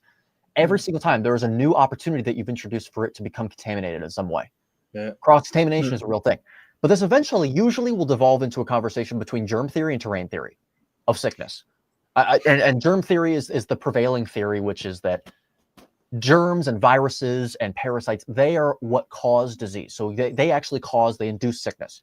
Terrain theory is the theory that, no, those things do not in and of themselves cause sickness if it is in the context of a optimally functioning physiological system. You won't get sick if you have a virus that's pervade your body, you can be asymptomatic. So you're effectively not sick because you're physiologically, robust, I guess you could say. The problem that I have with this is making the distinction in the first place as if they're mutually exclusive. They're not mutually exclusive. I don't think that at all. Everyone knows that if your immune system is stronger because you're a healthier system, your propensity to becoming sick in response to a virus, a parasite, a bacterium, it's going to be lower than if you were someone that is like obese and highly inflamed already. That just makes sense.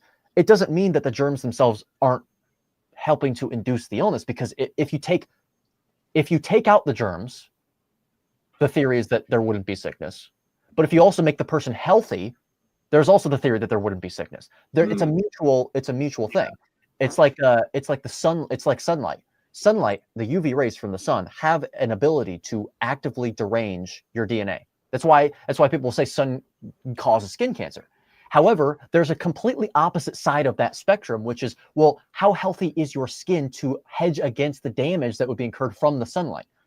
How phenotypically adapted are you to sunlight? If you've never seen the light of day, if you're a carnivore and you've got everything down pat, 3 years down, you're totally healthy, but for 16 years, you've never seen the light of day, and you go out in the sun for 2 hours, yeah, you might have done quite a bit of damage to your skin. I mean, it's a moderation kind of, we're using that word now, but it's a delicate balance that you have to have. But it reminds me of the same thing. It's like they're not necessarily mutually exclusive from that logic alone. There are plenty of arguments, though, that people will say that, and this is actually where I get quite contentious with a part of my fan base or my viewer base, which is, if bacteria didn't contribute to disease, if these viruses, if pathogens themselves didn't contribute to disease, when we introduced antibiotics during the time of the Black Plague, you wouldn't have seen a complete amelioration, effectively, of the Black Plague, because those people still had the same health status. All you did was introduce antibiotics. That's all you did. So they have to have. I'm not saying that it's one side, or that's the big problem. The prevailing sort of narrative that is pervaded for the last few years, or at least it did temporarily, was there's no such thing as like natural immunity.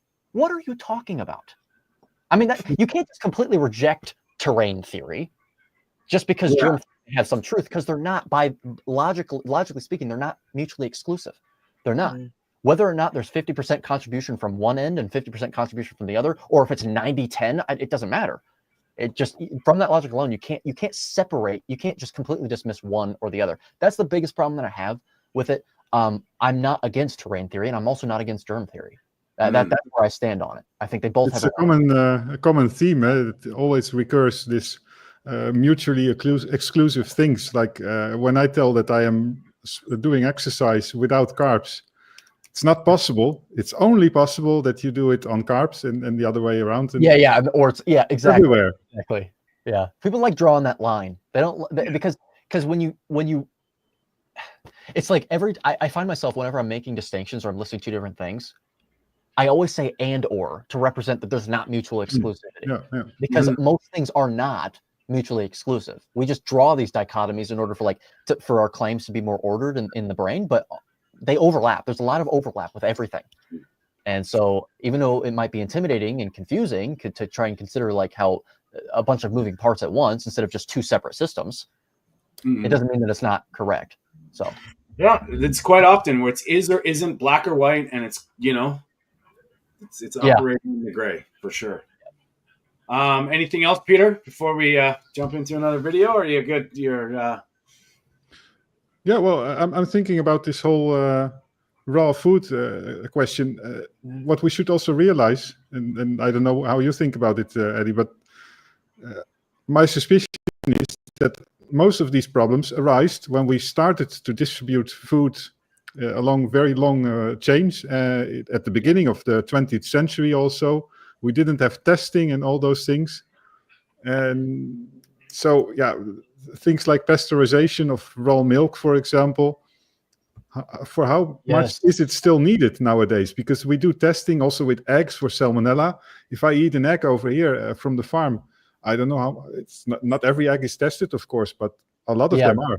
That's the thing that you got to measure, is like the net pros and the net cons of pasteurizing milk. I think at this point, it's a net like a net negative, and not even close, I think, because I think the thing is when it comes to cooked meat versus raw meat, what I usually say is, okay, well, we go back to from every inference we have, how long have our genes sort of withstood the input of cooked meat, right?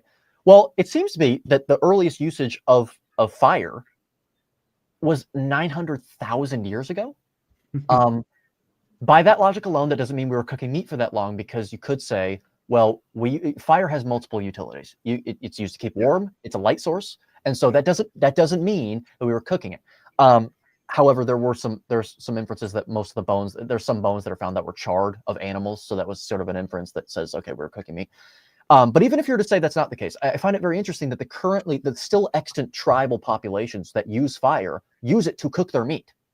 So they put two and two together still, that they're doing that. So I think that we've been cooking our meat for quite a long time. 900,000 years is a long time. That's a very long time.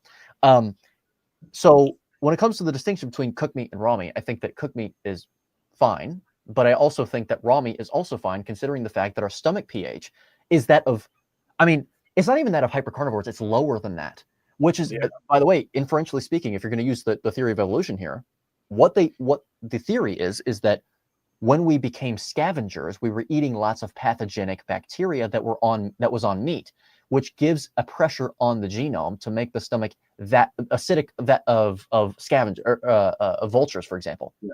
Vultures are scavengers. So why is it that hypercarnivores, they have higher stomach pH? Because the stomach acidity is not required for the breakdown of meat itself, right? You obviously need some acidity, but the extreme acidity that we have is not, you don't need that much of an acidity level to break down meat. You get away with higher pH, as we see with lions and wolves. However, we have an even more acidic stomach, which indicates something else, which is also another thing that I have a problem with when people say that germ theory is just complete bunk. Because where would the pressure be for us to develop a more acidic stomach then? Unless the theory as to why we developed a more acidic stomach is false. Unless that theory is false, then fine. But I think that's the prevailing theory as to why we have such an acidic stomach, 1.5 pH on average from the people studied. Of course, that changes depending on what you're eating. Of course, we see that pH can often trend upwards over the course of someone's lifespan if they're eating lots of plants, or if they're actively degrading their gut with other drugs, for example. I wrote about that as well. But anyway, that's another thing against the germ theory and terrain theory thing, or against the germ theory dismissal. But in terms of, so the reason I brought this up was because we've been cooking meat for ostensibly a very long time. Milk, we have not been doing that. Milk pasteurization is extremely new, like very new. It started in the 1970s, and people speculate, they hypothesize that it was actually because the dairy industry wanted to capitalize on the selling of dairy, because it doesn't go bad as fast when you pasteurize it and refrigerate it. Now, I don't know the evidence behind that, but I wrote about that as well, because there was a lot of lobbying going on against farmers selling raw milk from dairy industries whenever it was starting to be pasteurized. So that's a big deal. I think that pasteurization is not something that is appropriate to do with milk. That's a situation where, I know people personally that they can get away with eating or drinking raw milk and not having a stomach upset, but whenever they have pasteurized milk, that's what led them to believe that they were lactose intolerant, because it really messes them up. Canada, I started figuring this out, that just because of all our economic situation and political situation, that we have a dairy cartel here, and it's tightly regulated and all driven not for health. It's nothing to do with health, and it's kind of opened up my eyes to looking into it, and because I never really understood why we couldn't get Kerrygold butter in Canada. It didn't make sense. There was a guy who did a study on the milk, like the pastured milk and unpasteurized. And once the process is finished, if you look at the bacteria that was in the raw milk, and then you look at the pasteurized version, there was other added stuff to it once the process was done. So now you start to think, well, why is it not working so well in the fortify? Let's fortify. Exactly. Fortify it with D2. Yeah. Right. D2, Just enough to prevent rickets, because that's enough, right? Yeah. But now it's optimal. How are we doing for time? Eddie, how's your day? I don't want to keep you up, like if you got things to do. And well, how about this? How long is the next video? how long is the next video? It's probably about a minute. A minute? Yeah. To 30, 40, right? Yeah. I don't. So we've been going for 2 hours, right? Yeah. I think so. Yeah. How about this? How about this? I enjoyed this, so why don't we schedule another one and we can do the Let's next do it. Yeah, man. Let's do it. Because yeah, that would be. I think that would be best because I do have some other things. Yeah, we'll touch base with you and we'll figure out some things to kind of address that maybe you don't get to quite on your channel. We can kind of do a little bit of a roundtable and we can talk about it a little bit more. Well, okay, then I guess we'll just. Eddie, thank you so much for being here today, and just please let people know where they can find you, all about the book and all that stuff. I'll let you say that.